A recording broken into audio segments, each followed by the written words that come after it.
Hello, ladies and gentlemen, and welcome back to the Crypto Talk Now Network station. This is Max doing a live video today on XRP. So with that said, I hope everyone's doing great in this great world. I'm going to start with this. I'm going to recognize our community.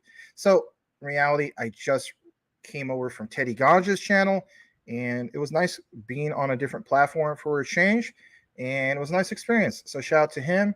And let's recognize some of you guys. So we're going to welcome a few of you. Let's see if you have any specific questions, anything like that. Please smash that like. Currently speaking, we are at 8 likes. Definitely can use some more likes. Thank you so much, whoever is hitting that little thing for the party thing going on. And that also does help with the algorithm, of course. We're going to turn on a few more things to, for the brand awareness and whatnot. Boom, there you go. And please, again, smash that like. Let's welcome a few guys. So let's start things off with the first comment of the day. It comes from Tim Shea, who says, hey, thank you for your support of helping Teddy Ganja. We're on this platform of the Crypto Future. It was a nice show that we had over there. I think we're there about, 45 minutes, an hour. Not too bad. All right, so Mayor Crypto Commissioner Tim Shea, representing the 589th. Thank you, sir, for being here and your ongoing support, Tim. You have no idea how much I appreciate it. Really, thank you. Brittany is in here, also in here, and she's got the thing going on, but it's a nice, lovely picture, Brittany. I know I bust your chops sometimes. It's cool. Glad to have you here, Brittany. Here's a person we haven't seen in a very long time, Sweet Aunt T. She's saying what's up to Tim, but welcome, of course, to Sweet Aunt T. Appreciate you coming back, Sweet Aunt T. Hopefully everything is well with you. All right, Selmo Fudd, what up, Crypto Talk Now, Max? Thank you again for going from Teddy Ganja's over to our platform. Appreciate your ongoing support, Mr. Selmo Fudd. Boom, there's a dab once again. And we're gonna do it. We got to go from that 50. We got to go to that 40, the 30, the 20, the 10. Boomer effing sooner. Yes, thank you for being here, Mr. Boomer effing sooner. Always puts a smile on my face to see you, my friend. Got one of the coolest names in all of crypto. And I hope you're able to chill out, relax, and look all cool with your dog next to you, watching the tube, looking for a guy who's up to no good with a pea hat up in his neighborhood. Never mind, that sounds so bad. Forget what I just said. Anyway, thank you for being here, Mr. Boomer effing sooner. All right. We also got Mr. Brian Dowie up in the house. Says, sup, Max? I'm sure he's got all his Vaseline and M16s, and he feeds his body creatine. And what else do you say? Something about bidet, mud butt. I don't know. I might be leaving something else out there, but it's cool. Brian will remind us. Have a good time, my friend. Welcome to the show. We also have Rick Cogswell. He's got a different green this time. Let's take a screenshot of this. Good to have you here, Rick. Hi, everyone. Let's go. Thank you, Rick. I appreciate your ongoing support. Thank you so much. Everybody, please welcome back Rick Cogswell. Always looking sharp, Rick. We're at 14 likes. We have 22 people watching. Once we take up to at least 30, I'm going to play you guys a little fun thing that I created in regards to what happened recently with the market. Yes, what is up with that, right? We see the market pump to 1.11 trillion, and it's like things are starting to look encouraging with the Bitcoin ETFs, and then boom, back down to 1.05, right? It's the way it goes sometimes, right? It's a crypto McPump fake. All right, a few more of you guys. Wow, a little bit more action. Thank you so much, Rick. Anyway, I'm busting your chops too, my friend. All right, and I also want to thank Mr. Cody Core. He's the one who organized the whole thing of me going over to Teddy Ganja's platform and being a special guest. So thank you to that Cody Core. You know what, Cody? I gotta state this, man. You might be one of those type of guys. You're like, yeah, look what I just created here. I created that. Anyway, shout out to you, man. You're still at work? Huh, interesting. All right. Let's also welcome JC the Man, Josh Cornwell the Man. Give him a follow over at JC the Man. Thanks for being here, Josh. Hope that you're having a great evening and that, you put a smile on your mom's face and make your dad happy as well. They have nothing but good things to say about you all the time. I've never heard a bad thing about you from your dad. You always speaks very highly of you. So give your pop a nice hug or a dab or whatever you guys do.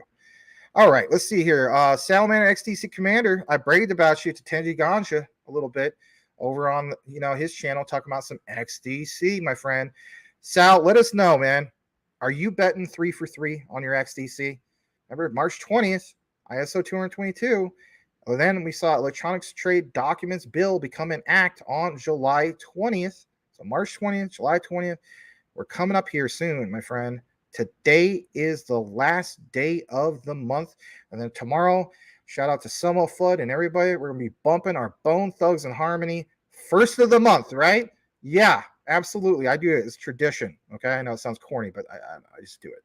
So with that said, 21 days from today, Electronic Trades Documents Act goes into effect. I don't know about you, man. I'm betting for 3 of 3. So people say, where is your focus right now, Max? My focus, even though we talk about a lot of stuff, Jasmine Quant and all that, for the time being, my focus is XDC. Why would I do that? Why wouldn't I?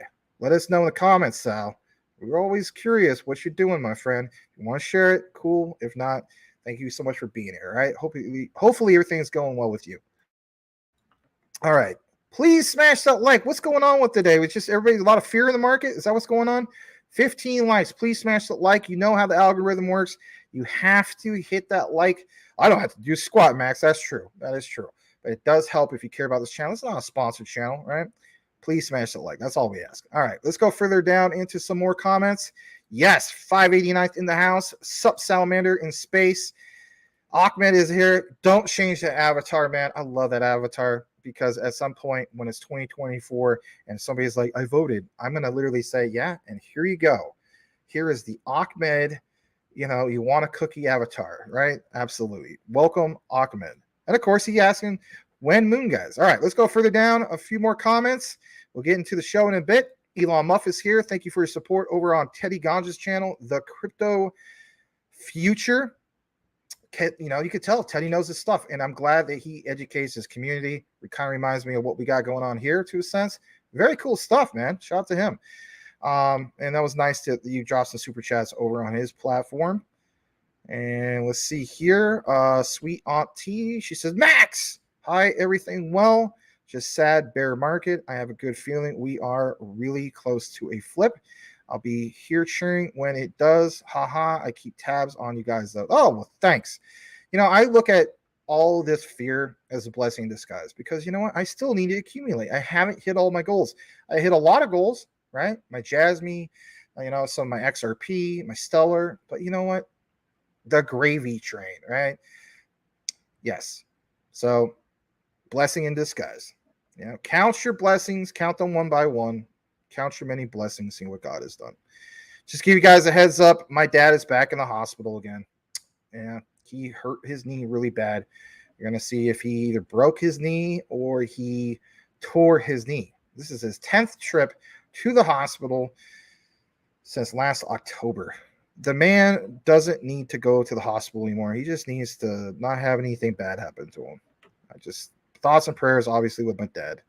Thoughts and prayers with whatever you guys are going through too. But if you are the type of person that's of the faith, I kindly ask you to pray for my dad because he definitely could use some prayers. All right. Let's also welcome Mr. OG Crypto, Mr. Gangster. My dad's Dillinger. Let me tell you about the days of way back. Welcome back, OG Crypto. I hope things are going better for you, OG. I remember last night you said you had a really hard day at work. I hope today was a little bit easier. I really mean that, man. Boom. All right, we're going to get into the outline here in a bit. Rick Cogswell says, hey, Maxie, wife is from Cebu. Oh, awesome. My mom had quite a few friends from Cebu. My mom was from Misamis Orientals in Mindanao. And then she also grew up near Cagayan de Oro City in Mindanao. Anyway. All right. Yes. Wake up. It's the first of the month. Yeah, I'm glad you know your hip hop. Sweet auntie. Crypto Jedi's in the house. Jasmine is trading sideways while every crypto project is dipping. That's a good way, to look at it, I guess you could say. Thank you for pointing that out. All right. So, Let's see here. I'm going to read just two more comments. Salman says 1 million XDC, $1. He's happy. Ahmed says he's done buying. F that. Ahmed's getting a little frustrated with the market, and that's okay. We all get frustrated a little bit. That's all right. Elbow smash the like. Okay. Let's get into what we have on today's outline here in a bit, but we're going to do something kind of fun. We're going to go to the other page and see what we got. Salman XDC Commander's got $2 super chat. Thank you for that. I'm not going to mention anything more than that because, yeah, don't need to right now. I don't want to. But thank you so much for the $2 super chat, Mr. Salamander, the XDC Commander. Always appreciate your ongoing support. And how about, guys, shout out to Sal. We've been covering XDC well into last year, around spring, I think it was, late spring, going into summer. You know, since it was below 2 cents, you're not complaining on that, right? I don't think you are. You see where it's going. But thank you again, Salamander XDC Commander. Let's see. You had a super sticker. So who's on the sticker? It is that grimace looking dude. He's turquoise. He's like, oh, shucks, you know. Anyway, that's cool. I like to see what's on the sticker instead of just reading out on the screen right here. All right. So what we're going to do now is we're going to get into this nice little thing I made for you guys to start things off. We were close to 30. It's probably going to be bad numbers tonight, but that's okay. You know, like the saying goes, where there's fear in the market, sometimes people just don't want to hear about crypto and so on, right? But I thank you guys for staying in the loop, and I try to keep you guys in the loop. And one more time, if you want to be a Crypto Talk Now sideline reporter, all you got to do is follow me at DPG Maximus. Put at DPG Maximus on the X or Twitter, where you want to call it. And Mike Cornwell will say the taggies, and we'll try to pull up the piece that you have. All right. So what we're going to do now is we're going to go ahead and play this, and I'm going to pull it up here in a bit. Here we go. Please smash that like. Really appreciate you guys being here. It's going to be a good show. I promise you. Here we go.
Down to the two tops, the same old pimp. Lace, you know ain't nothing changed but my limp. Can't stop till I see my name on the blimp. Guarantee a million sales, call it love or luck. You don't believe in Harlem World, nigga, double up. We don't play around, it's a bet, lay it down. Nigga didn't know me 91, bet they know me now. I'm the young Harlem nigga with the Goldie sound. Can't no PD, niggas hold me down. Cool up, school me to the game, now I know my duty. Stay humble, stay low, blow like Hootie. True pimp, nigga, spin no dough on the booty.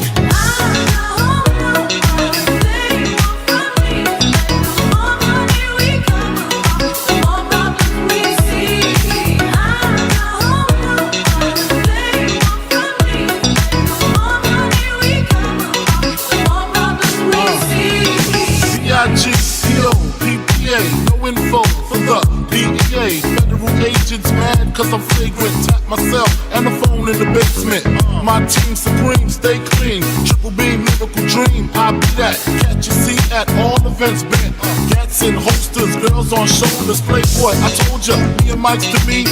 Lose too much, I lose too much. Step on stage, the girls do too much. I guess it's cause they run with lame dudes too much. Me lose my touch, never that. If I did, ain't no problem to get the gap where the true players at.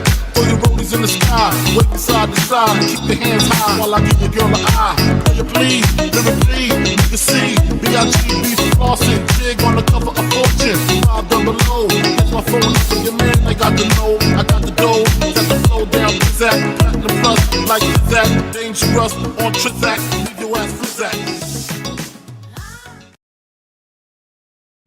All right, I had to do something a little fun, right? There's a music video I created for you guys based on, you know, what's happening in the market and so on. So I saw the super chat came in from Salamander. We'll get into that in a bit. And I also want to welcome Mr. Cool Cat Crypto and a few more of you guys. But yeah, you know, got to have a little fun on a sad day. You know, I'm from Portland, Oregon, and you want to know something? A lot of times that it would rain all the time, and, you know, people would be sad about the rain and, you know, just hope to see a glimpse of a few clouds move out of the way and the sunshine come through. Turn that frown upside down, right? Absolutely. All right. Let's also welcome Mr. Lambo's Crypto Talk. All right. Let's see here. I'm going to go down that super chat. Thank you so much, Rick, for praying for my dad. I really appreciate that. Same with you, sweet Aunt T. Was it sending good juju to all the people, mostly your dad and his knee? Thank you. Thank you. Appreciate that. Before we get to the super chat, Mr. Magic Powers in the house. Hello, guten Tag, Sie Liechtenstein Exchange. Just me with the Reichskrab Consortium in the house. Let's go. Yes, thank you so much for being here. All right. We have Tim Shea, who I love this, man. I don't even have to tell Tim Shea what it does. He's just boom, on point, you know, kind of like House of Pain back in the day, you know, on point. Remember that song? Anyway. Salamander says he's got a 589 super chat representing the 589th XRP army. So Elon Musk is the one I owe for XDC and Max at CTN. Oh, well, thank you so much. You could also throw in some of the other guys, Mike Cornwell and so on. Basically on it. Let's just be honest, right? Shout out to Crypto Mike, but thank you so much for the 589 super chat. I am so thankful for it. And on top of that, yeah, you're thanking him too. That's good. Sweet Auntie, haha, I like it, Max. Nice job. Thank you, guys. I hope that you enjoyed that. All right, what is this? A reality check for those of you who still don't get it. Uh-oh. What is this? Like Biggie Smalls. Who the heck is this? Paging me at 5:46 in the morning, right? All right, let's see what this is real quick. Might have to filter if it's too crazy, but let's see what we got from Mr. Cool Cat Crypto. Record shatters all blockchain transaction records. This is only 6 minutes and 51 seconds. I guess we could check it out. What is this? 9 hours ago? What is this? All right, we might play this here in a little bit. All right. Let me go through a few more comments, Mr. Cool Cat. But welcome. And let's see here. I'll put some branding back on again. All right. Where were we last at? Cool Cat's comment. Let's see what you guys thought about the video, obviously. Awesome, Max. Thank you. You know, I try sometimes. People told me that I make great intros. So I was like, well, I wonder what I could whip up for today. You know what I mean? And you know, one thing I love about that, you know, Biggie Smalls featuring Mace, you know, Mo Money, Mo Problems remix. I started off with the first part, right? You know, where you hear the chorus, you know, what's going on, right? Like, what's going on with the market? So you got to give me a little credit on that, right? And then on top of that, I love that remix for one specific reason, and you better believe they cut out all what? Puff Daddy's verse. That's right. A proper remix gets rid of Puffy. Thank you very much. Yes, I don't need to hear Puffy on that. I just need Biggie and Mace. Thank you very much. All right. Let's also welcome Nilo B. Thank you very much, Brian Dowie. Thank you. I can't thank you guys enough. Nilo B's in the house. What's up, Max? Thank you for all you do. Well, thank you, Nilo B, for being a regular. You know what? How about this? Let's knight him, right? With the official Max back scratcher. Yes, you have been knighted, my friend. I here knight you as official CTN Maximus supporter, we want to call it. In that regard, you are now officially part of the CTN network family, and you've been here enough times. You know, let's give them the warm welcome. So yeah. All right. Let's also welcome Patrick Collier. All right. So we're going to do something nice. Cool Cat Crypto has let us know about BSV for the longest time. It's also tagged in the comments. Let's get credit where credit's due. If this is the fastest of the fastest and there's this new world record, don't we always want to pay attention to that? You may not be on board for BSV. Let's check this out. This is not a super long video. I did kind of review a little bit while we're going through the comments. And let's see here. Mace got his master's back. You want to know something? We talk about NWA and so on. Say what you want. Probably one of the greatest hip hop groups of all time that could have been, but never was able to just fully blossom, was Children of the Corn. You know, Murda Mace, Big L, Cameron, a few of those other guys. That was a super group, for crying out loud. The East Coast super group. But that's how it goes sometimes, you know. R.I.P. Big L. All right. Let's get into what we have from Cool Cat Crypto. Oh, thank you, dope community. Well, thank you so much. And again, guys, if you haven't checked out Mr. Robert Frank, where he's like, and on Thursdays we do ARBs. That's what it reminds me of, Nilo B. So yeah, you know, go out there and pump some iron. Anyway, that's a compliment, my friend. All right. So what we're gonna do now is, let's share this from the one and only Cool Cat Crypto. And Mike, I still had that thing from Gary the Gopher Gensler. We'll get into that as well. But since we have this thing from Cool Cat Crypto, let's just go ahead and get into it. So let's go ahead and present this in a way you can see it. I'm gonna take the banners back off. Why do you do that, Max? Why don't you just keep them off? Well, you know, it's brand awareness, and sometimes you just got to do it. It only takes 2 seconds anyway. All right, so here we go. Please smash that like real quick. Let's see how we're doing that. Maybe get tired of me saying this. But basically speaking, yes, we're at 22 likes. Maybe we can, you know, tick up into the 40s. That'd be cool based off all the fear in the market. All right, so here it is from the one and only Cool Cat Crypto. Record shatters all blockchain transaction records. What is this? Well, obviously something to do with BSV. Please smash that like. Shout out to Cool Cat Crypto. Here we go. Good afternoon, everyone. Welcome to your daily dose of Satoshi news. Just a quick one for you today. Going to have a look at some figures and a report out from Yahoo Finances about the record IoT world record transaction volume. So let's get into it. BuyBSV.live, the best place to buy Bitcoin SV online, the original protocol and genuine Bitcoin. Here we go.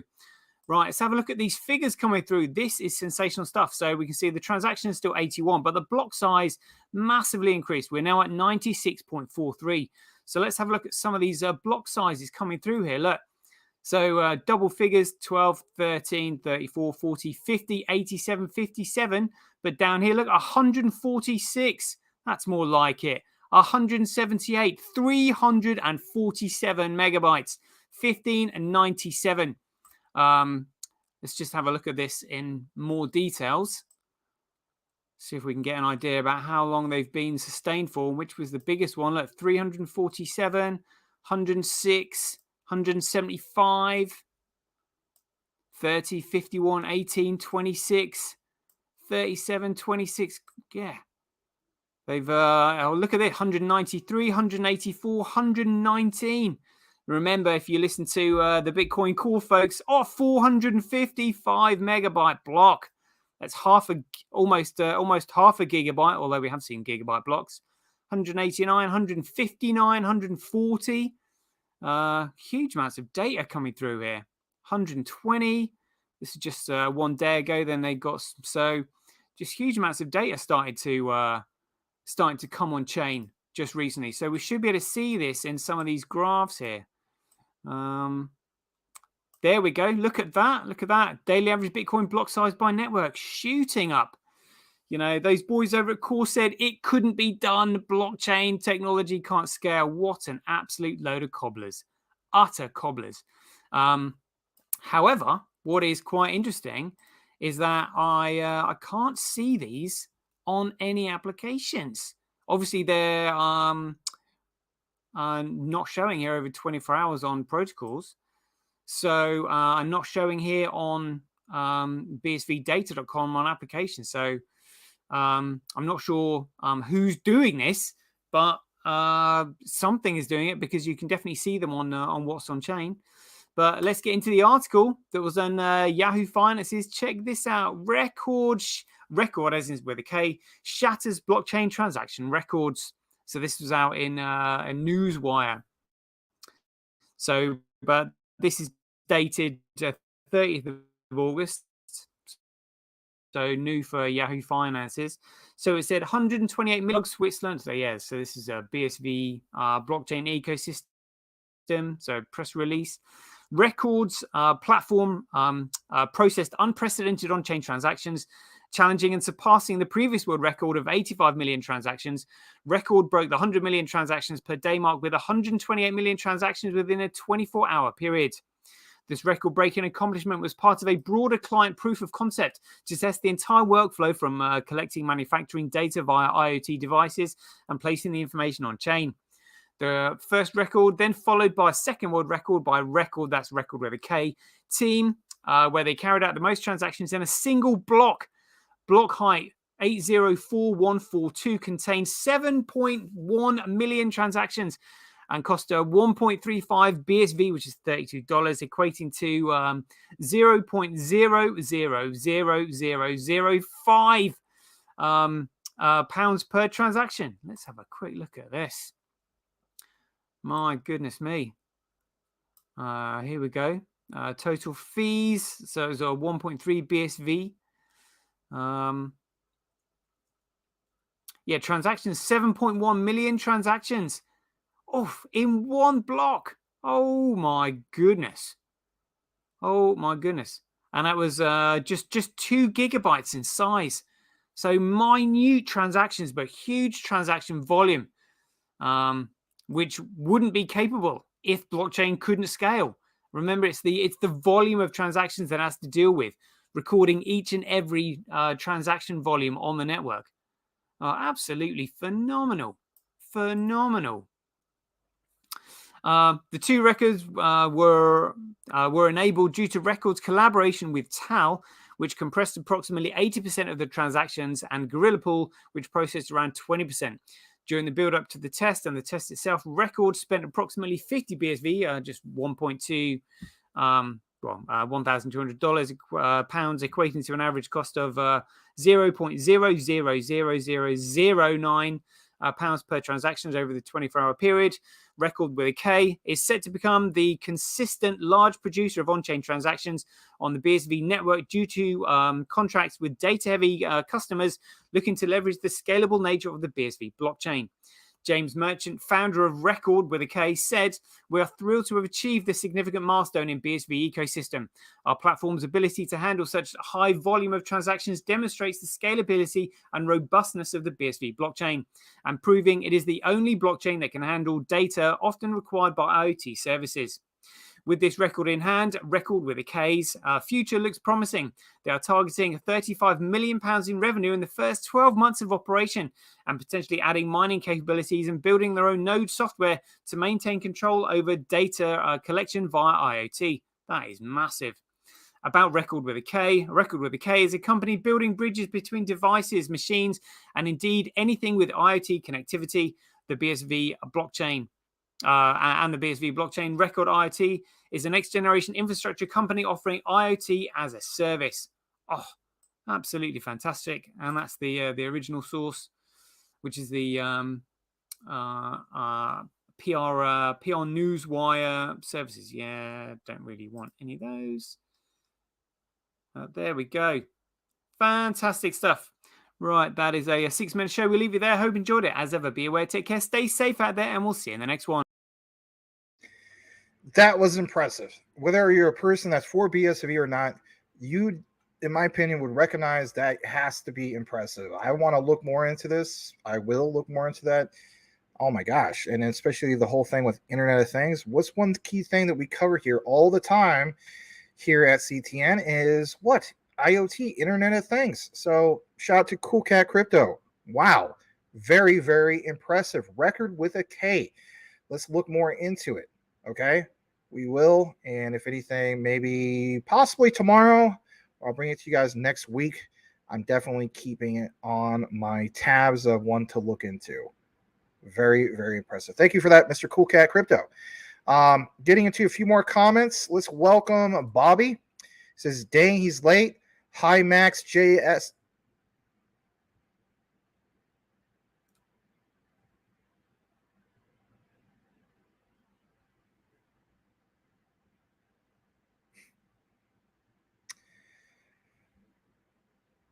Oh boy. Okay. I remember now.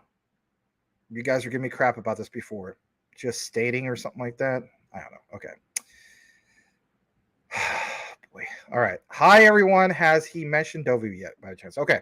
So I did ask you about Dovu. I said, what stands out?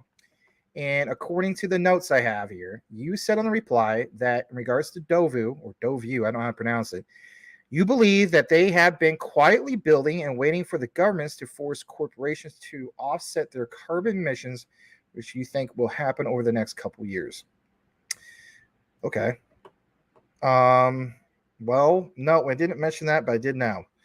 Again, another one I have to look more into, but glad that you were bullish on it, and maybe you want to share some more of why you think that stands out. Let's welcome Bobby back. All right. Cordell Lewis, the Roots are the most underrated group of all time. Black Thought, the greatest lyricist. You want to know something? Yes, I would agree that the Roots are very, very underrated.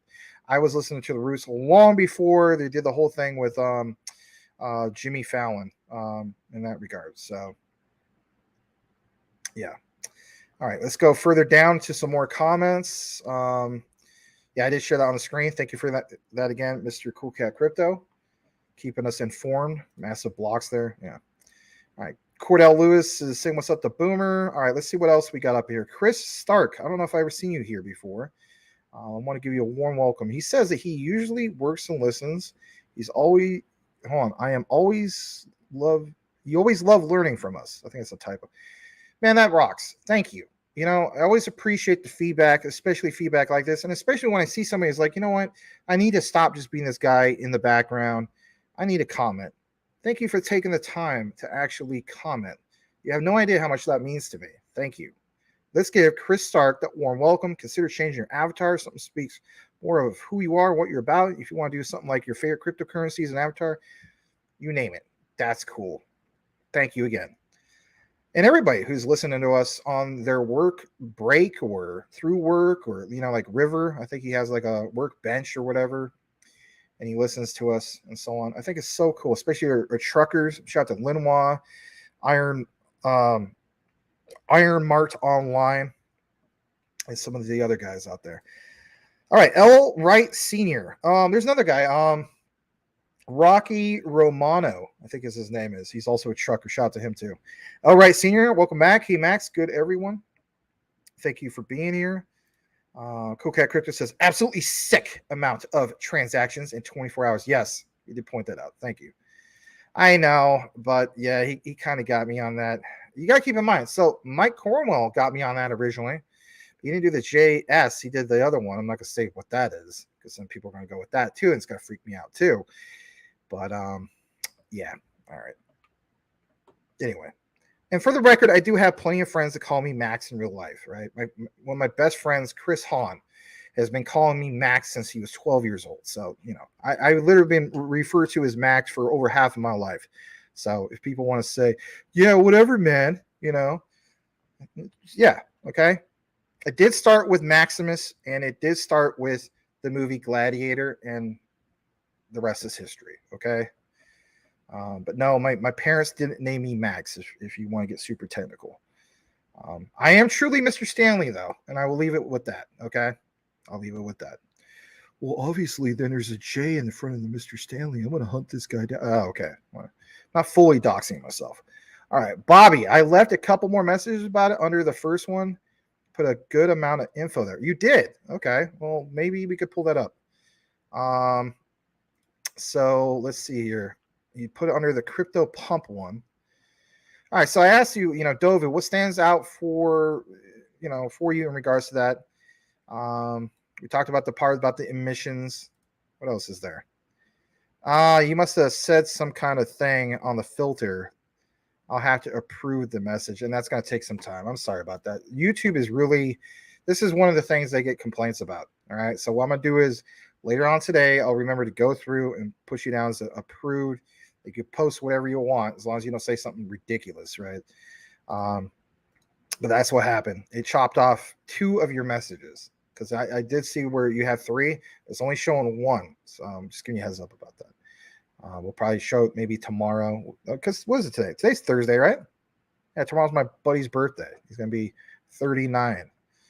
My best friend. All right. Please smash that like. We're going to read a few more comments. We did tick up into the 40s. Awesome. Thank you, guys. We appreciate that. Well, Grand Commission says every year, by the end of August, there's always a fake out to the upside right before entering September. The worst month for crypto historically. This year was not different. Thank you, Legrand. And you want to know something? I remember you, Legrand, pointing this out last year, and that's exactly what happened last time around. Maybe a little bit worse this time. Shout out to the one and only Legrand Commission. Oui, merci beaucoup. All right, thank you for being here, Legrand.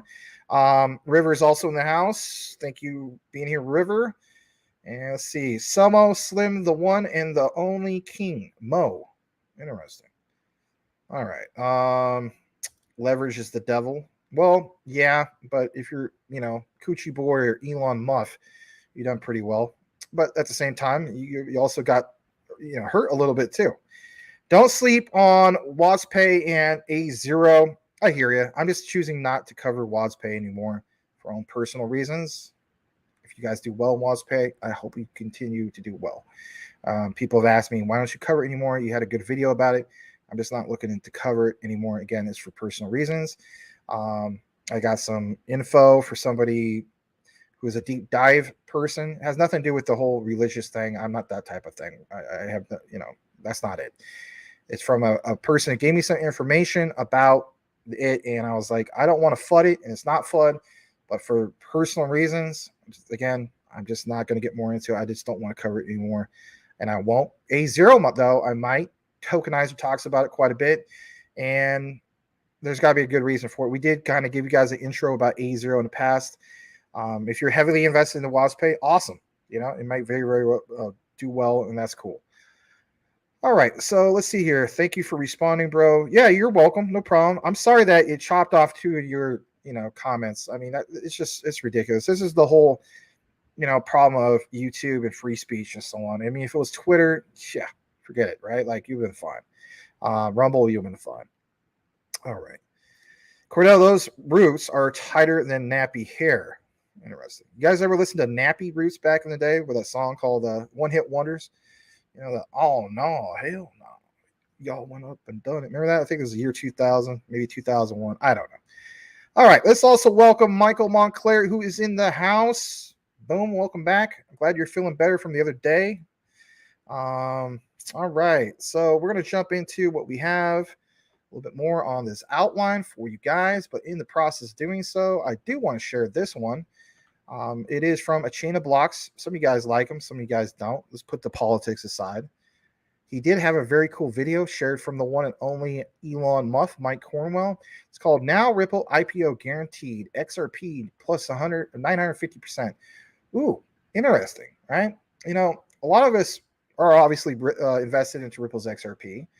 I remember having Sean, the Crypto Smith, on the show back in the day. He mentioned numerous times that hey, watch out when Ripple has an initial public offering, right? He's like, I'm going to get really invested in that. Hey, you know what? It's been a long time since I invested in stocks. Again, not financial advice, but yeah, sign me up for some, for some Ripple going public. So what is this all about? Well, we're going to share something kind of funny to a sense. Not funny, haha, but it might be a little bit of haha. Gary the Gopher Gensler. Let's go ahead and share this. It's on the screen.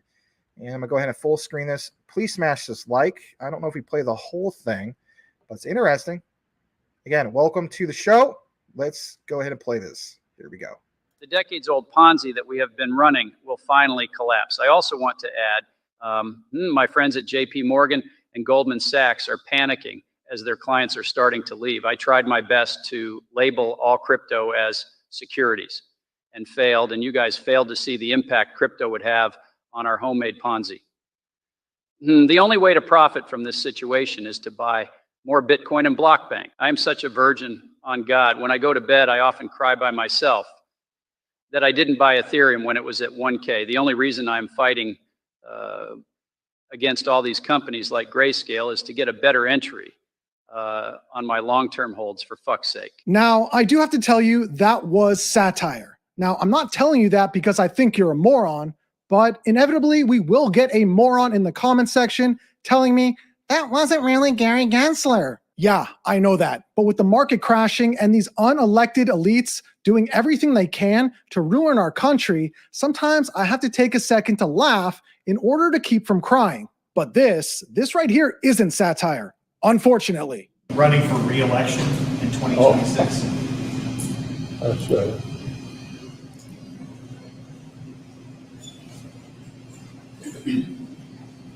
Did you hear the question, Senator? Running for re-election in 2026? All right, I'm sorry, you all. We're going to need a minute. Look, I know rules are rules with regards to how many unnecessary people we require in Congress, but I think we can make an exception, and the Republicans can retire Mitch McConnell, and the Dems can retire Dianne Feinstein. They're both about 1.5 feet into the grave already. No one will miss either. I mean, it's just kind of getting fucking embarrassing at this point. Yeah, just say aye. Okay, just aye. Thank you. All right, let's move over here and talk about the price of XRP. Here's one thing you need to do before buying anything online. Don't spend another dime on Amazon until you watch. Look, it has been a long crypto winter. As we see in this chart from Glassnode, this is showing Bitcoin specifically, but we are closing in on 500 days of this bear market. The previous long was 386 days back in 2015 and 2016. And if there is a silver lining we can take from this, it's that when the market did come out of this long bear market back in 2016, it did go into a multi-year bull market that was very profitable. Let's take a look at this. Expert anticipates 950% XRP surge to $5.50, identifies inverted hammer on XRP 2-month chart. And that expert is the one and only eGrad Crypto. XRP anticipated inverted hammer formation on 2-month candle. Take a look at this chart. A projected scenario would see XRP's forthcoming candle potentially propelling it to the $2.30 range. This achievement, if realized, merely serves as a stepping stone within the larger macro range of $3.30 to $5.50. eGrad says this is indicative of a seamless continuation of its upward trajectory. And if we check in with JD, high-level analysis, XRP is still currently in an uptrend, making higher highs and higher lows, as you can see here. As long as XRP does not drop below 40 cents, the uptrend will remain intact. If XRP does break down from 40 cents, you can see this red line as the next area of support, corresponding with the 0.786 fib level at 36 cents. And if we take a look at this chart, XRP monthly close is Friday. MACD still looks bullish. However, the ADX, or average directional index, looks eerily similar to the 2020 move, where it crashed 80% during the lawsuit, then did a 12x in price, all within 6 months. Big news right here.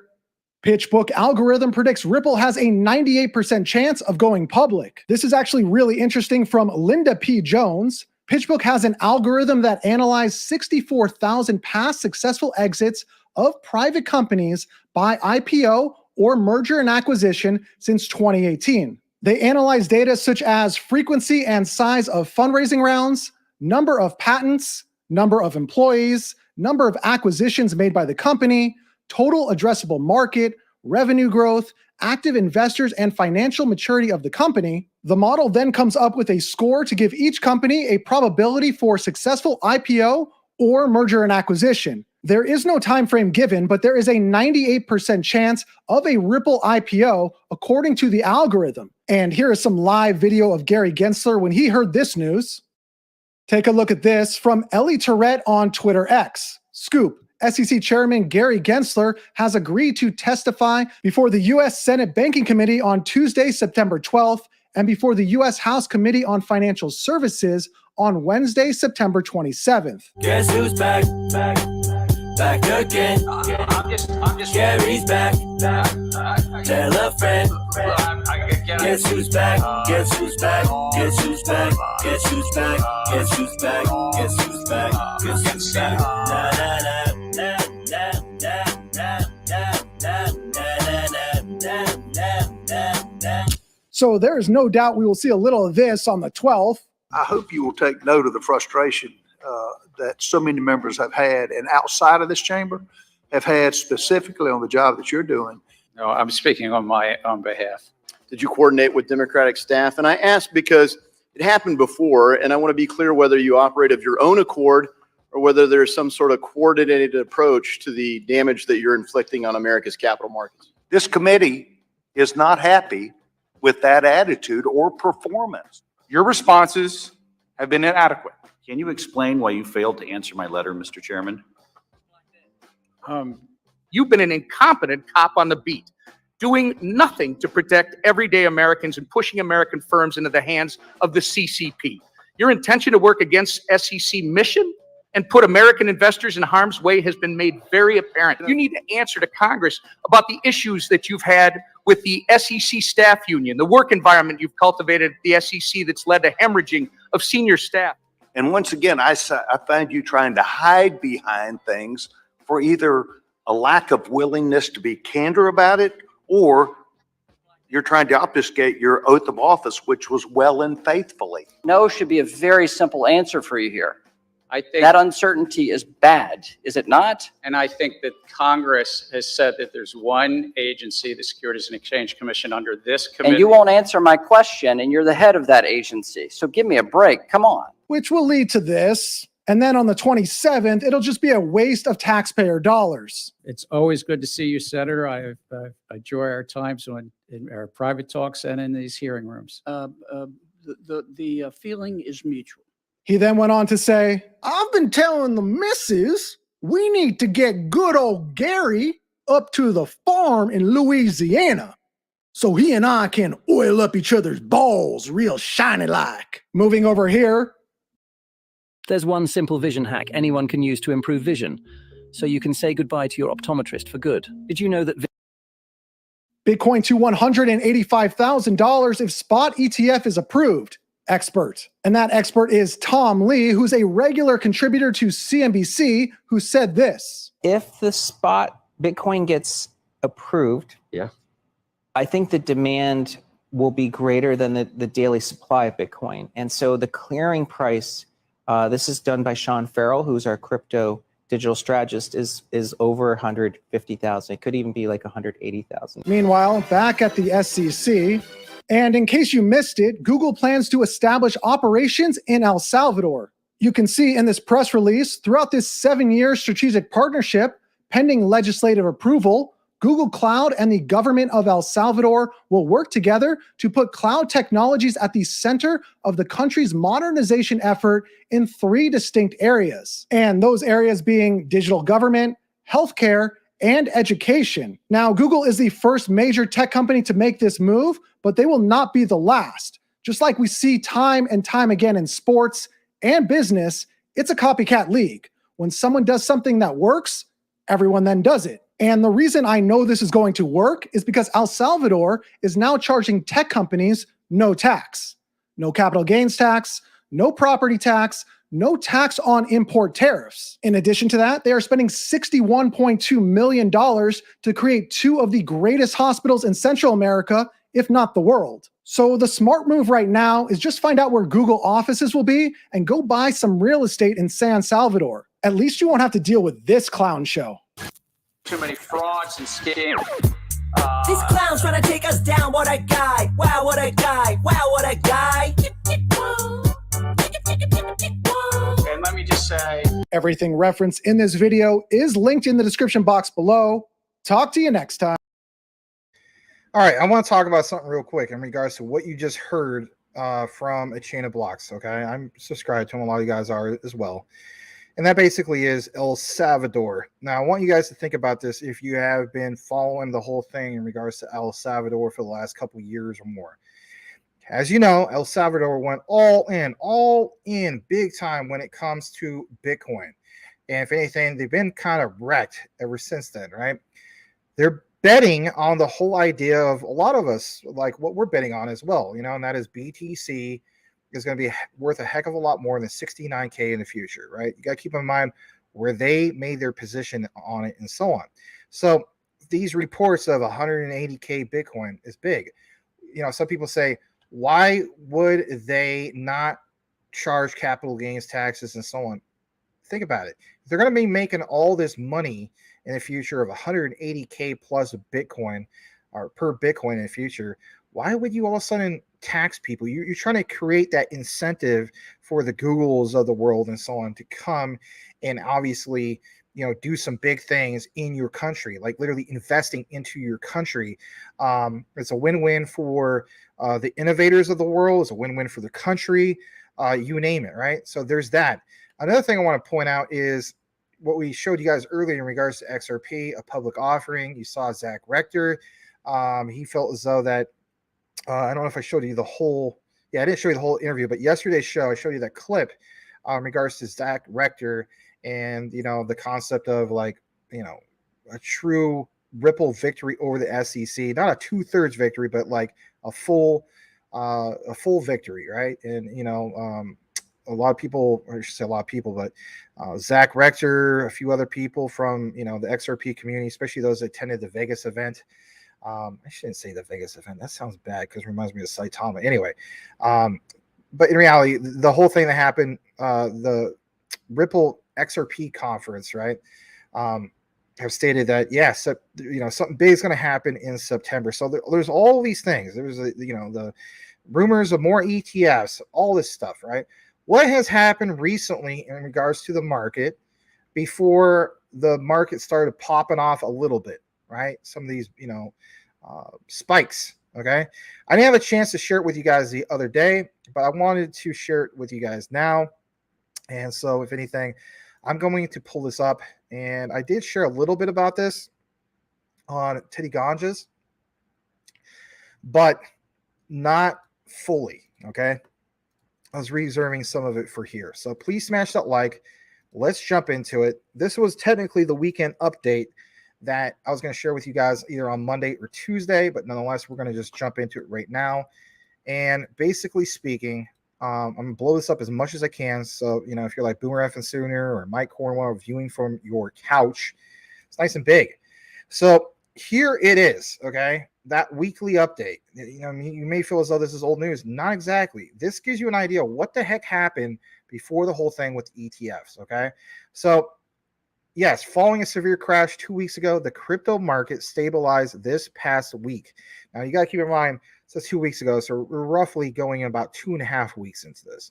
And you also got to keep in mind, again, it's before the whole ETF thing, happened, and we saw the market go from 1.05 to where we're at now. But yeah, I'm going to come actually back into the frame. Sorry about that. And I want to show you guys a little bit more about this.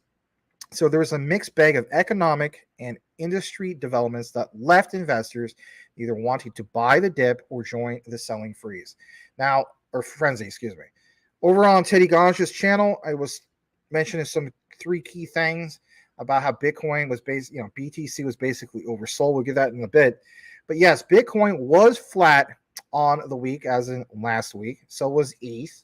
Most altcoins finished the week between 10%, down and also up. Of course, there was noisy, flat, all that stuff, right? They had analysis in regards to this. And again, this is a little bit of a reiteration of what I shared on, on Teddy Ganja's channel about 45 minutes to an hour before our show. A lot of you guys, for instance, didn't see that, and that's okay. I'm going to catch you up on this. So if you're wondering what the heck is going on, obviously before the market went up, and then of course we had that pullback, BTC, like it says, is significantly oversold right now. Absolutely, right? With its relative strength index, aka RSI, having spent almost the whole week languishing below that 30 mark. You see that right here. I've gone ahead and, of course, blown it up for you. Let me just fix the setting on my keyboard because I got to get a new keyboard again. There we go. So, yeah, you just see that right there. BTC, of course, is below its 200-day moving average, and that's significant. Shout out to LeGrand pointing out some things in regards to September. He pointed out last September. We've been doing these shows for, oh my God, like probably about a year and a half now. So BTC, again, below that average, right? The 200-day moving average, and at the support line of its 2023 breakout channel. Now, I'm not going to keep harping on the whole idea of BTC and where it's going to go by 2024, or the Bitcoin halving. We're not even remotely close to that. Seems like it's around the corner, but let's not do that right now, right? Let's recognize what's currently going on. And yes, BTC is still trying to preserve its 2023 uptrend by putting in a higher low. You see that representative here. If you wonder where the source comes from, it always comes from Bloomberg Finance. They're pretty accurate with some of his reports. And of course, it's cited from Investor Place, right? This is a premium service. Now, BTC dominance, we're always paying attention to that. I mean, over at Teddy's channel, some of those new figures, are significantly different compared to where it was in the past. But yeah, let's talk about BTC dominance. It has popped to levels consistent with peak fear in the crypto markets. Okay. You see this, cited here. This is back on the 25th, but still relevant, has relevance because this is, again, before the whole news of that recent ETF. As such, it looks like cryptos could form a local bottom here, because some of you guys are wondering what's going on with that, and rightfully so. You got some of your buy orders. I get it. Some of you guys do, a lot of altcoin investing. Who doesn't? But some of you guys also have a reserve of what you get into BTC. Some of you guys have a goal of maybe owning half a BTC or core BTC. Heck, maybe you've been DCAing numerous times because you feel as though I want alts and I also want BTC. And you know what? Hey, no harm, no foul. A lot of people do that, right? As such, it looks like cryptos could form a local bottom here. Like we mentioned, the conditions are in place for a crypto recovery, though. Meanwhile, certain macroeconomic trends are starting to move in the right direction for cryptos. And we're going to get into some of the things that were from the other show I was part of earlier today in regards to Binance. We need to point some of that out. But yes, treasury yields appear to have peaked. The Fed is pivoting somewhat dovish, as evidenced by, of course, Chairman Jerome Powell of the Fed.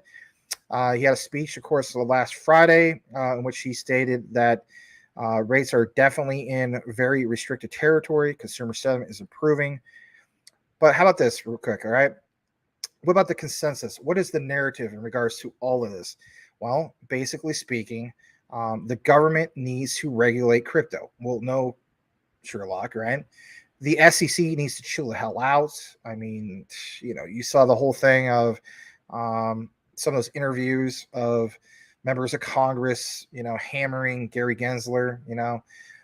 Tom Emmer was basically like, come on, man. You're like literally if it wasn't Tom Emmer, it was somebody else saying, you're literally the head of the SEC and you cannot give me a direct answer, right? Avoiding questions. Why would he avoid all the questions? But the bottom line is this. This past week, or as in last week, billionaire Mark Cuban, right, took a jab at the SEC's attempted over-regulation of cryptos in a tweet. While a new Bank of International Settlements study, which we obviously follow all the time, concluded that the SEC needs to appropriately regulate crypto, not ban it. We also reported to you guys numerous times. We showed you literally proof of what is in the current regulatory framework. There's literally almost a word for word copied infrastructure plan from DFFT. But the bottom line is, will the United States, appropriately regulate crypto? Not just us, but some of the other countries that have similar policies. And you may not think that no other country has similar policies. You better believe some do. We firmly believe that a big driver of the SEC's anti-crypto stance in 2023 has been sentiment. A lot of folks were hurt by the crypto crash in 2022. Yeah, no kidding. Like, have we forgotten about Terra Luna? No, we never forget.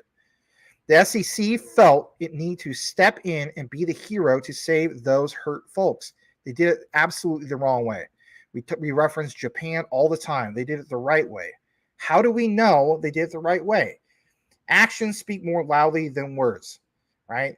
basically speaking, FTX Japan, the country of Japan, made their citizens whole. Did we see that here in the United States? No, absolutely not. So they brought down the hammer. But if the consensus narrative keeps shifting towards the SEC is playing too tough, then we believe it is very likely the SEC will start playing more nicely. And this whole concept of playing more nicely and so on and so forth, again, totally different narrative, totally different culture, totally different country when you compare, for instance, the United States to Japan. And this is why, again, I'm going to keep hammering it and talking more about Jasmine, because the way I look at it is I do want one that's going to do a lot, pretty darn well long before late 2025 and so on, right? When we talk about a dollar Jasmine and stuff like that, yeah, you better believe I want to go with the country that's embraced these, distributed ledger technologies, but especially when it comes to IoT. I understand the bigger picture. I know a lot of you guys do too. What about the floodgates of all this? Will it open the floodgates for a ton of money to come swarming into the markets and cause a big boom in crypto prices? I feel as though it could, but how does that happen? Who are the big players? Well, the big players basically are who? It's the BlackRocks of the world, the Vanguards, you name it, right? Having a bunch of ETFs popping off left and right is huge. I saw Legrand's comment about, in regards to BlackRock getting delayed on it. For me personally, I kind of wonder about that. Not that I'm questioning what Legrand's saying, but I'm kind of questioning, do they literally have a say on what gets delayed behind the scenes? I know it sounds conspiracy to a sense. You got to keep in mind, a lot of this literally is politics. It's all about how they want to time the market as well. The timeline for all of that to happen, of course, is unclear, but we increasingly believe, and listen to this, 2024 could be a really big year for cryptos. But for me personally, I think 2025 is where it's really at. We could see obviously a big rise for a lot of things and make some money. We all need to make money. And hence, a lot of you guys have that plan for taking profits and so on. But if I'm looking at a chart, and I definitely look at the cycles, right? These 4-year cycles, the boom cycles, just like anybody, I'm looking at things when they get to the all-time highs. I'm not going to wait for anything to get to all-time high and take out. But last time I went with my gut and it paid off. My 10K turned 120K because I listened to my gut. Don't let any content creator tell you not to listen to your gut. At the end of the day, you answer to yourself and what's best for you and your family's best interest. So with that also said, like it says here, they feel as though investor place, right? And I'm bringing it to you guys as well, because I feel really on par with them when it comes to this consistently. Let's face it, guys. They called the pullback of August long before any other outlet I saw out there. I'm just throwing that out there. I give credit where credit's due. But yes, they feel like cryptos are approaching or already at a local bottom in the most recent pullback. Right. Not on all of it. You're going to have assets in which you will notice are significantly more on sale compared to other assets. So again, like I've always said, make sure you have a portfolio manager, make sure you have proper watch lists and so on. Therefore, we think buying today is the right move for long-term investors. Again, you got to keep in mind, this is before the whole thing of when the market spiked, but it's still valid even today. Some other portfolio updates that are here. We're not going to get into that. I thought I'd give that to you guys because a lot of talk recently is what's going on with BTC dominance, what's going on with ETH dominance, and so on. So before we kick it back into the comments, one thing that was mentioned over on Teddy Gonz's channel is this right here. I'm going to pull it up right now. And here it is. Binance to gradually end support for BUSD products. Now, the reason why you want to pay attention to this, if you haven't done so already, is this fuels that fire, in my opinion, of what Brian Dowie's talking about, because it puts a little scare into the market. Now, when you see things like this, I'll jump over to it real quick right now. That fear and greed index has now shifted to fear. Earlier, when I was, doing the co-host show, whatever, with Teddy Ganja, we were at neutral. This new news coming out and the market tanking to 1.05 trillion, you better believe that word of this, this crazy talk is reflective in the market. Is it just all Binance? No, it's not, obviously. I mean, BTC dominance is one thing, ETH dominance is another. We talk about 81% of the crypto market is there, but you better believe that even with Binance, where they're at as we speak, I mean, they are the elephant in the room, as the saying goes, that, one guy in the comments on a recorded video says that nobody wants to talk about. Well, we do talk about it a lot. You guys talk about it a lot. So my key thing is this. We have shifted in that neutral to fear zone again. And that is worth pointing out. So getting back into this, check this out for yourself. Please smash that like. And basically speaking, this is straight from CoinDesk. We do reference them quite a bit. They reported on this earlier this morning. And the move follows Paxos' decision to halt minting of new BUSD. Now, Binance has introduced this new thing that I'm going to show you guys here in a bit. But yeah, basically speaking, Binance said that they will gradually end support for BUSD stablecoin, removing it for spot and margin trading pairs. This could very well be the bad news that we're not looking for. No Lionel Richie on this one, okay? This is bad in my opinion. This creates a huge amount of fear because it does not instill any confidence at all in regards to the platform. I know they're going to try to spin this and sell it in a certain way. You may see CZ make a public message that instills more of that confidence, but with all the fear in the market that we have right now, like, this does not help at all, period. Getting more into this, users have been asked to convert their BUSD to other assets by when? February of next year, an announcement on Thursday. Now, jumping back to the CMC of what we have, I want to show you guys just a little idea of like how significant it is. Some people feel as though, oh man, BUSD, like, what's the big deal? Should you make a big deal about it and so on? Well, yeah, I would still make a big deal about it and so on. It's dramatically decreased in the rankings of stable coins. But even so, I mean, within the last 24 hours, you got to keep in mind, this thing has done $1,194,720,000 worth of volume. All right. And if you're wondering about the market cap, I mean, this is still significant. That represents almost $3 billion worth in market cap. Now, by February, are we still in a true crypto winter? Some people are, of course, mixed about this and so on.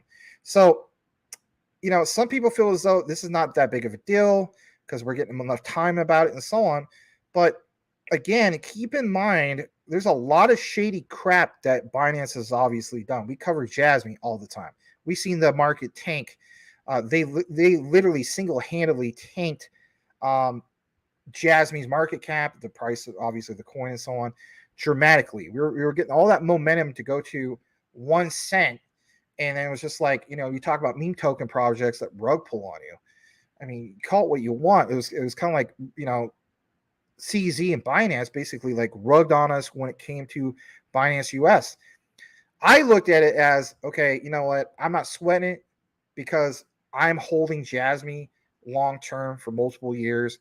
I looked at like not necessarily a blessing in disguise, but looked at like, all right, look, you can get a killing on Jasmine for this right now. Take advantage of that. I did that. A lot of you guys did that, but a lot of people didn't do that, and a lot of people sold to Jasmine.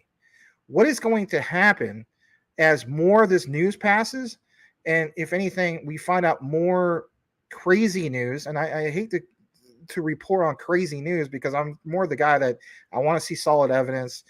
I don't want to create fear and so on, but you better believe people are talking about this. This is the elephant that's in the room, if you will, right? So we're going to show you back to this from CoinDesk. They have like a little interview talking about this. But yeah, I mean, in the immediate future, Binance is delisting BUSD as a loanable asset on September 6th. That's my dad's birthday. He's going to be 89 for crying out loud. That's so sad, man. And he wasn't even able to be here on 4th of July. He wasn't able to be here for my birthday. And now he's probably going to have to spend his 89th birthday in the hospital. And that sucks, man. Thousand person, my dad. Anyway, yeah, loanable asset on September 6th, and will cease withdrawals of Binance Peg BUSD tokens via BNB chain, Avalanche, Polygon, and Tron on September 7th. We're taking basically a large amount of market cap. I mean, on those 3 billion, I'm just telling you flat out, that's going to tank the market even that much more. Not everybody's going to swap immediately. You know how this stuff works. Anyway, let's get into this piece. This piece is basically 3.5 minutes, and they have some good perspective. Security laws. And I know you guys make fun of the guy on the right. You're like, hey, it looks like he just went and tied one on at the bar. But, you know, some good perspective here. All right, let's go ahead and rewind this. Please. New filing and here we go. last Friday that Coinbase Why can't I make this bigger? This is ridiculous. All right, let me see. knowledge. Well, that might be the biggest I can make it. Let's just try to at least hear it, though. Last Friday that Coinbase acknowledged the possibility that federal security laws would have applied to its listings years ago. Joining us now to discuss is CoinDesk Global Policy and Regulation Managing Editor Nick Day, who is also the editor of CoinDesk State of Crypto newsletter, beloved on all continents. Welcome. Good morning, Nick. Happy Monday. Good morning. All right, Coinbase, what's going on here with this? They said, you know, what exactly did Coinbase say initially? And then what is the SEC going on about? What are they prattling about? Yeah, so this is going back to the SEC's lawsuit at the beginning of last month. Coinbase filed a answer response type document a couple weeks later, basically saying that you know, a number of issues had to be addressed, including claiming that, you know, the SEC did not provide fair notice or due process, alleging that their due process rights have been violated, saying that the SEC didn't have jurisdiction, pointing to the major questions doctrine raised by the Supreme Court in a, you know, lawsuit against a different federal agency, the Environmental Protection Agency, and basically just kind of, you know, hitting a number of issues and concerns that the company claims it has over how the SEC filed this lawsuit. Now, in a response last Friday, the SEC said that, you know, basically, you know, kind of refuted or rejected all of those arguments, saying that, you know, Coinbase had received fair notice, it had received, you know, the due process it deserved, obviously saying that it was well within its jurisdiction to enforce securities laws as they apply to Coinbase's operations. You know, as your previous guest just mentioned, the SEC is alleging that Coinbase is simultaneously operating as a broker, exchange, and a clearinghouse for unregistered securities. So, yeah, so that's going, you know, into the heart of the SEC's jurisdiction and what they're arguing about. Yeah, it's funny you brought up the Supreme Court. You think this will, you know, I'm sorry I'm deviating from some other, but do you think this will be a Supreme Court case? What do you think? I think if any company has the resources to make it a Supreme Court case, it's Coinbase. And obviously, you know, a couple of weeks ago, we already saw this happen when Coinbase brought an arbitration lawsuit to the Supreme Court. Obviously, if we do get to the Supreme Court, that is a long process.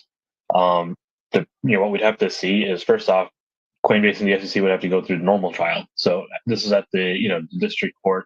I believe it's in New York, but the district court case, that'll take some time. Then you have to go through an appeals process, go through the appeals court. Then after that, it might get to the Supreme Court. Supreme Court would have to say, yeah, we want to listen to this and we want to try this. So it could go there, but it would take a very long time. And there's, you know, 2 other courts at least in the process. Nick, thank you very much for joining us this morning. Always a pleasure. That was CoinDesk Global Policy and Regulation Managing Editor Nick Day. And don't forget to sign up for the State of Crypto newsletter. Okay, so you get the gist of what the heck is going on with this, right? And, you know, we'll continue to follow this. I think we should. I know a lot of times you guys just want me to, you know, talk about, like, you know, particular altcoins, Jasmine, and so on. But you want to know something? This affects everything, right? So we always will let you know a little bit of the mainstream if it's big, and that is a big deal. All right, we're going to get back into the comments because we need to do so. And then after we get into enough comments, we will kick it back to what we have as far as this outline of what we have tonight. We've been talking a lot about what's going on in the mainstream. We've been talking obviously about this whole thing of, Binance and so on. But we're also going to get back to what we have in regards to specifically Ripple's XRP. And one thing I want to bring to your attention is something that I saw earlier from Lewis Jackson. So the next part of what we have is XRP. I know it sounds crazy. Could you create your own XRP bank? Now, maybe some of you guys saw his premiere, but I saw a part of it and I thought, wow, I want to share this with our community because you guys are always talking about, LCX, right? LCX is going to become their own bank, but this is Ripple's XRP. Yeah, stay tuned for that one. This is pretty cool stuff. And shout out to Lewis Jackson for always bringing that big deep dive, knowledge to us in regards to Ripple. All right, let's get into more comments. So here we go. The next one on the list for comments is going to come from the one and only Cordell Lewis. Does Render have a partnership with Apple? I don't know that. I was going to do a proper deep dive into Render. I don't really know if they got the whole thing confirmed in regards to Apple. I want to verify a few things before I say yes. But thank you for the questions. If I know it, I know it, and I don't, I'm not going to BS you, right? All right, let's go further down. Cordell Lewis also says Gary Gensler is a corporate puppet. Oh, yeah, the puppet of all puppets. Who is pulling the strings and why? All right, Legrand Commission. Can we throw Biden in there too? Oh, yeah, definitely. All right, OG Crypto. Those idiots are still getting paid by your government, our government, right? It sucks. Legrand. The BlackRock BTC ETF delayed again. Yeah. Cordell Lewis. Some people say Swift can't avoid using XRP and XRPL. Is this true? That's the way I look at it. I don't think they can avoid it at all. I've heard other content creators. I'm not going to mention the guy's name because I'm done mentioning this guy's name. And he stated that, they're going to go with the ones that are not even, have public offerings for you and I and retail investors to invest in. And, some people said, basically speaking, that they will team up with, other ones out there that have similar technologies, but are not, coins that you can invest in, but are on blockchain. I just thought, really? And then I thought to myself, then what about Ripple's XRP literally being the first, to ever go public and embrace ISO 222? They were the first, and then on top of that, how about this? All right, for some of the people, and I've seen this guy, I'm not gonna mention his name either. He doesn't have a big following. He's a guy that replied back to Crypto Mike, and he does follow me. I don't mean no disrespect to him or anybody. He's more like a quant maxi. I know I sound like I'm a quant maxi. I'm not a maxi in anything. I'm a maxi like Crypto Smith would say. I'm a maxi in utility, right? So a lot of guys from quant will say, well,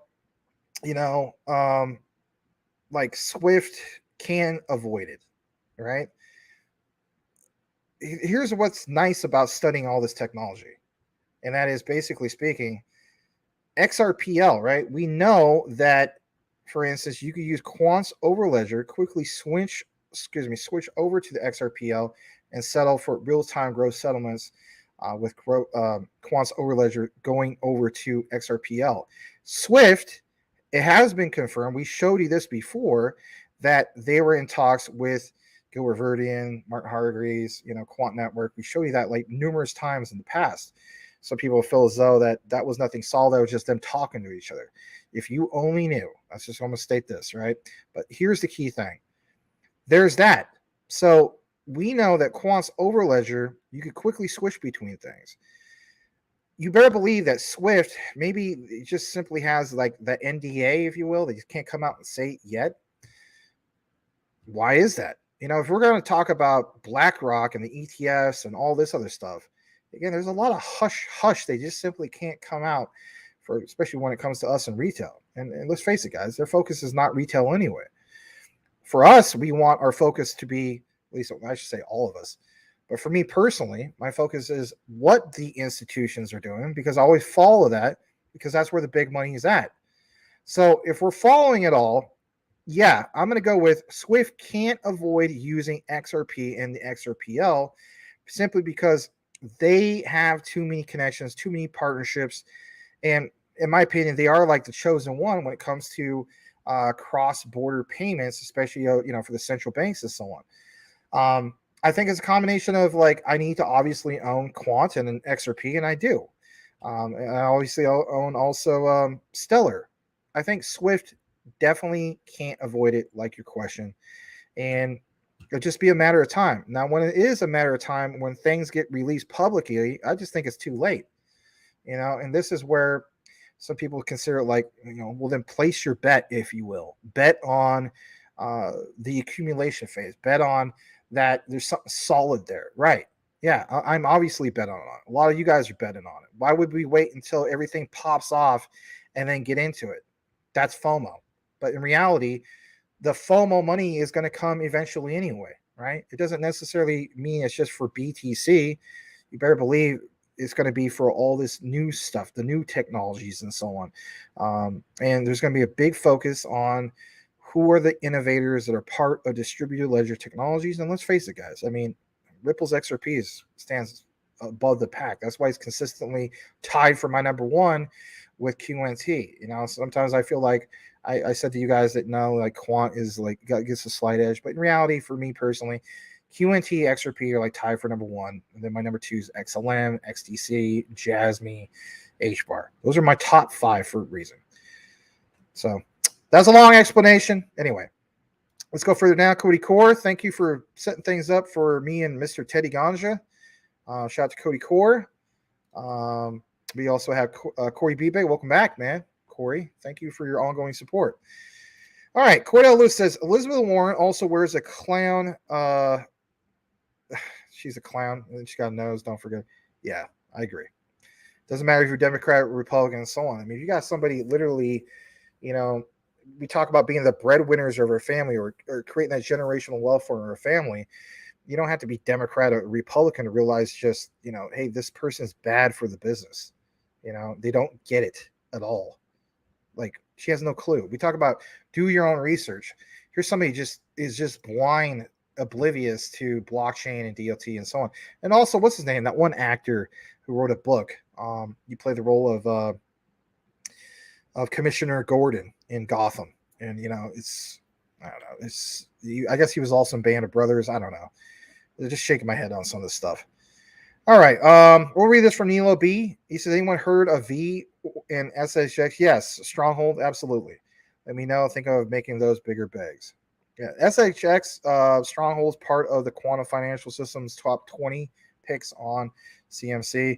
I don't have any Stronghold. It's one of those ones that's just like many, like if I add them all up, I'm looking at 28 to 30,000 more into crypto. And I want to stack more of certain ones that I haven't reached my goals on yet. But Stronghold's solid. I don't know about V. Maybe I covered V before. I don't think so. I know it covered V low. But yeah, Stronghold's pretty darn awesome. All right, Cordell Lewis. Are IOTA and Cello still good investments? Not financial advice, but I'm personally into IOTA. Cello is also part of that list of like ones I probably should own.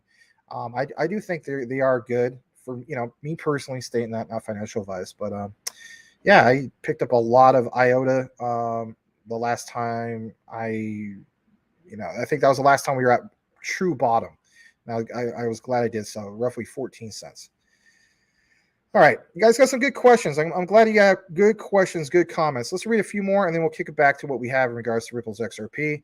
If you guys want to, we have some Jasmy. We do have a little segment for Jasmy. Stick around for that segment. Here it is from Dennis Leal. Hopefully I'm pronouncing that right. I'm sorry. Will ETFs hurt Bitcoin? My answer is no, but that's okay. Will Bitcoin part in ETFs? There will be less transaction fees, generate and force miners to charge higher fees. I mean, these are all good questions and so on. For me personally, it creates that much more supply and demand, and that's already been you already see that reflective in the market. Any indicator of any ETF being approved, the market will pump. What about when we have multiple ETFs from other ones, right? Your Vanguards and so on.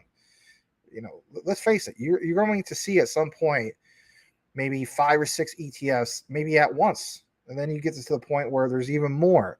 Obviously, everybody's waiting for BlackRock. You're right.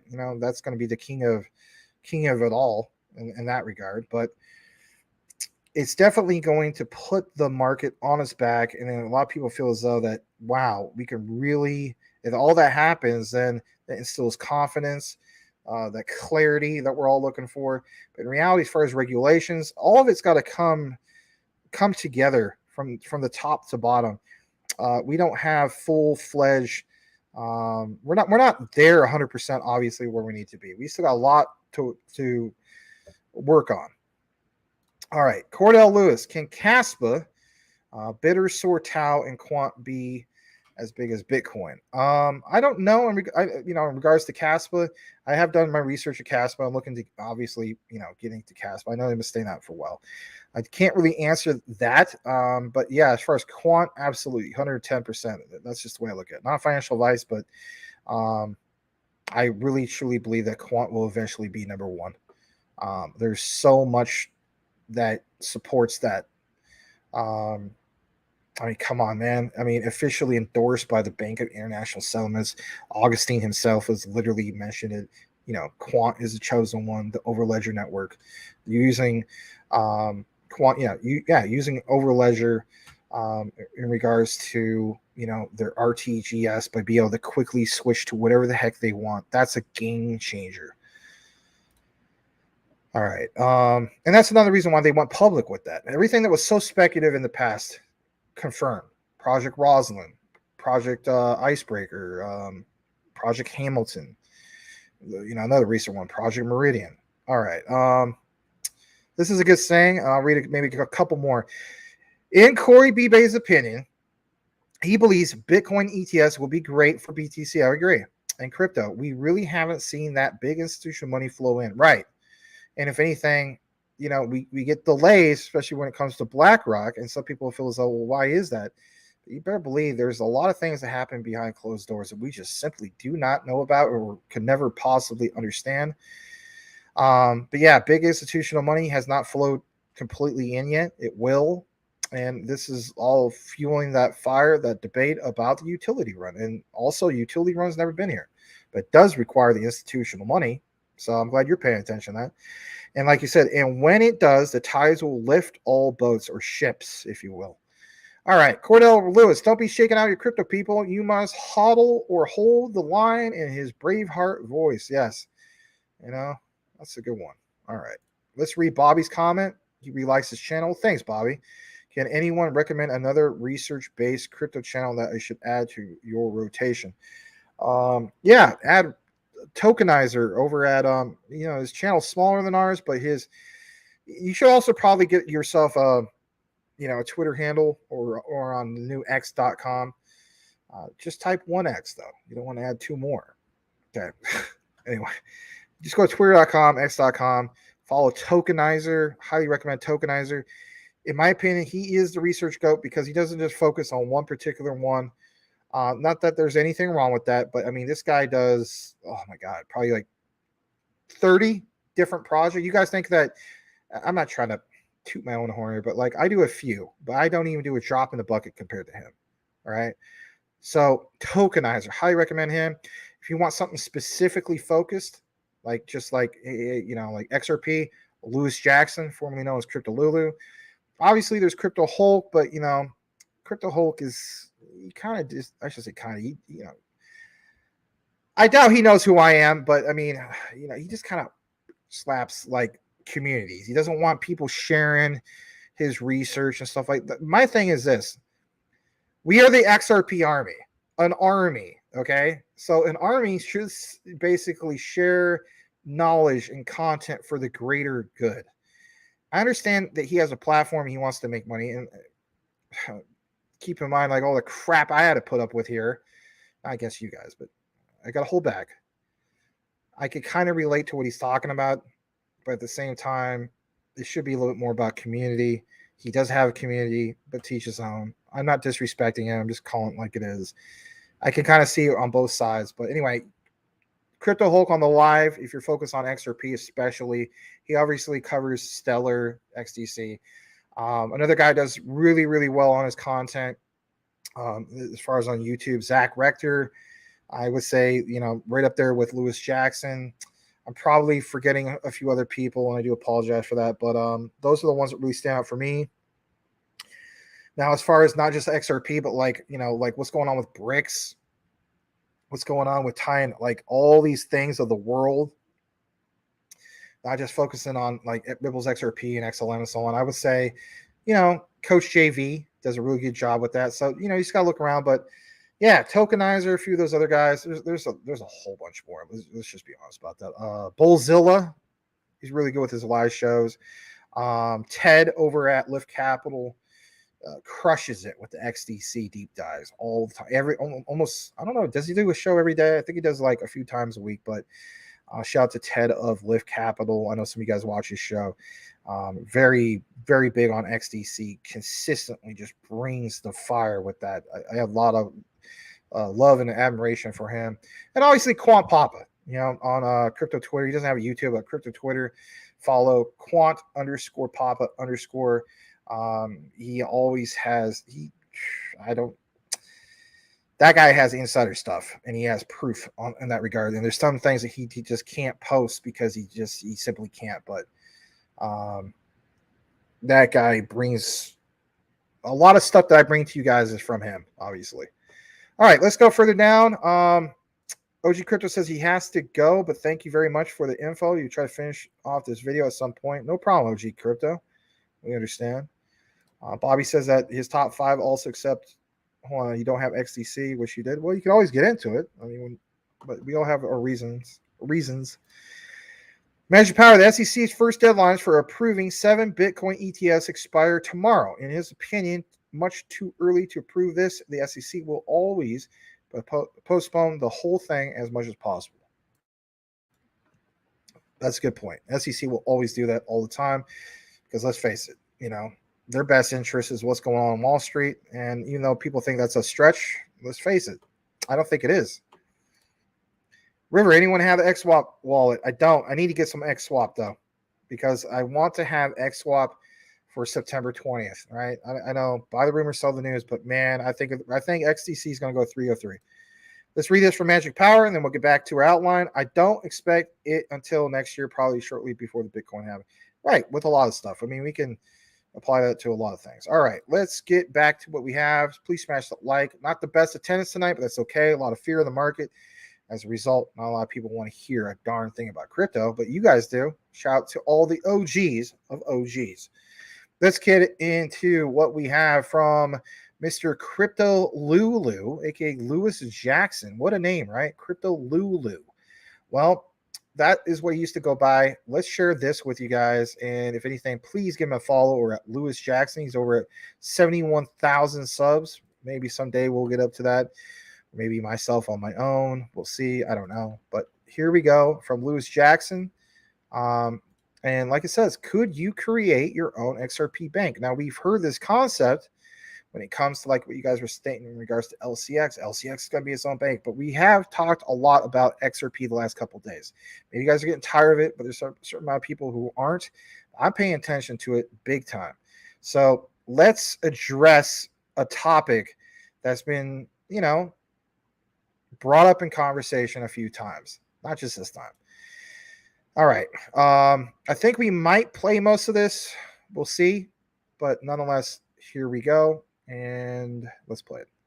Everyone who has limited belief in XRP, leave now. Leave this video now, because this one is for the ones who truly understand what XRP is and what it can do. A few months ago, I had an interview with Jimmy Valley, and he said this. But to basically collateralize a new bank, call it the People's Bank. Jimmy said this about the People's Bank, and it kind of went over everyone's head. There were a few people, though, who thought that's an interesting topic of conversation, and I thought I'd completely overkill it and tell you in this video exactly how you as an individual can become your own bank. No one has gone into this level of detail and complexity about how you actually become your own bank. But before we get into the actual steps on setting up yourself as a bank, No Emotion 2.0 launched yesterday. There's 5 different types of garment. There's hoodies, sweatshirts, t-shirts, even some shorts. So head over to noemotion.com, that's NOEMTN.com, and pick up some No Emotion clothing. And also, all profits made from the purchases of the David Schwartz shorts goes to charity. So the first thing we needed to look at was how banks actually operate. What do banks do? And that might sound simple, but I found it's quite nice to kind of lay everything out in plain and simple. And I've even created this like super easy little document that shows all of this. You can download that in the description. So let's start with number 1. And this is the primary use of a bank. And it comes in the form of accepting deposits.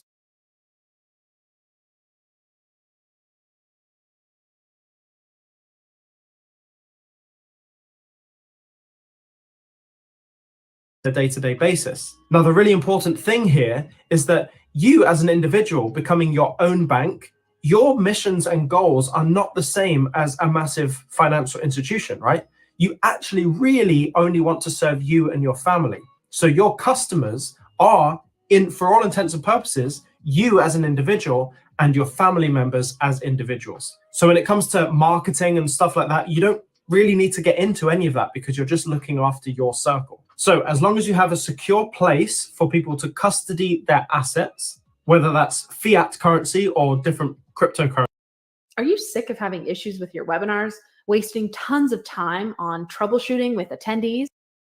And you have a location where people can withdraw and spend money on a day-to-day basis, essentially, for all intents and purposes, you are now a bank. But there needs to be a technology underneath that you have to kind of implement. So if you take Caleb and Brown, for example, they use Fireblocks in the background for the custody of their digital assets. So you as a bank would actually have to create a partnership with Fireblocks and have that work in the background underneath your bank on the cryptocurrency custody standpoint. Now, if you just look at the Fireblocks website and see who they work with banks like Revolut, eToro, BNP Paribas, MoonPay. I mean, we know MoonPay very well. SDX, which is making all these CBDC platforms. ABN AMRO. Like, there's so many different banks here that are using Fireblocks underneath. All you would have to do is go onto fireblocks.com, click request demo, and start the conversation there. It's as easy as that. And actually, in order to create a checking account, all you need to be able to do is issue a card relating to a specific account. So you could actually have crypto checking accounts at the bank or fiat checking accounts. So as long as you can issue a card from an account from within the bank, you essentially have a checking account, as well as the custody services, allowing you to have kind of both custody and day-to-day. The second thing you need to be able to do as a bank is provide loans. Now, really prepare to expand your brain here. You could potentially provide yourself with your own mortgage, or even a personal loan or a business loan. You as a bank could provide that to you as an individual. All you need in order to be able to provide loans is a lawyer who can write up those things, who can underwrite those things, those agreements, and enough liquidity in the background. Now, essentially what this allows you to do, wait for this. Let's say there's a house you want to buy as an individual. Let's say there's a house you want to buy. It's $10 million. You as a bank, let's say you have $50 million. You as an individual can go into your bank and say, I want a loan for $10 million to buy this house outright. And you as the bank can just accept that straight away, give the $10 million for that home. You as an individual go and buy that home, but then you pay back yourself with a 0% interest. All the while, you still benefit completely from the capital appreciation of the asset underneath as the bank, because ultimately the bank owns the property in full. You as an individual are paying yourself back. It's crazy to think of. And you can set the terms for those things. So if I want it to be 0% interest from myself, it's 0% interest. Or one of the things, that we really love the idea of, I think, in this community is if you have a family member who wants to start a business and you can give them a loan from your bank and they can just get auto accepted and you can set the terms however you want. Additionally, if you wanted to set up a business and you wanted to give yourself a business loan, you could do that through your bank because you make all the decisions in this situation. So in order to provide loans, All you need is enough liquidity to be able to do it and a lawyer. Now, I am working on a solution. It's going to be launched in the next couple of days that will, in a few clicks, provide you with a team of professionals tailored to your needs and your location, including lawyers, accountants, all of these people understanding digital assets and cryptocurrency. So if you'd like the opportunity to have a team built for you wherever you live, go to the comments and type 1%. And on launch day, I'll message all of those who put 1% in the comments and let you know it's launched. So the next thing, this is the payment services. This is where it gets so interesting, especially for us, because we can have this extremely effective and efficient system where other banks haven't necessarily made that jump yet. So when we get into payment services, you as a bank offering payment services, basically you need to be able to provide wire transfers, credit and debit card services, and online bill payments. Now, the online bill payments, you just kind of pay yourself. You don't actually, because you don't have a massive market that you're going for. You're just going for you and your family. But for me, it was the wire transfers or the bank transfers that were most interesting, because underneath all of this, you can have XRP working for those transactions. Yeah, you know that thing that XRP does that we all believe it does? You can actually facilitate the use of XRP and the XRPL underneath your own bank. You can do it yourself. All you have to do, and I know this might be a little bit of a hurdle, all you have to do, go to ripple.com, go all the way to the top where it says crypto means business, discover how. Click discover how and contact sales. Fill out your details there. Essentially say you're a bank looking to utilize XRP for the wire transfers and payments among the customers of the bank, and you're in. It's literally that. I'm sure there's even some way that you could use the liquidity to be able to even issue loans at your bank. I'm just thinking out loud, but there's so many ways that this can go, and it can all be so beneficial. Now, here's the one where I'm most excited, because this is something that I'm also building. Again, if you put 1% in the comments, you'll be contacted about this service. But the fourth thing that banks do are investment services. Now, we've talked many times in the past about how grouping together as a community to raise funds for certain investments is actually significantly better, because you can get lower prices on the assets just because of the volume of capital. And this is essentially what banks offer. Most of the time, they don't even offer it to you because you don't have enough money for them to be interested. But when they look at all the money in your account at the bank, they pool all of that together and put it into their own investments without telling you, because the value in your account doesn't change. So all the assets in the bank are being invested anyway, but of course banks have extra opportunities for people as well. Just seen an order for a No Emotion hoodie come in on my camera there. Make sure you go and get yours.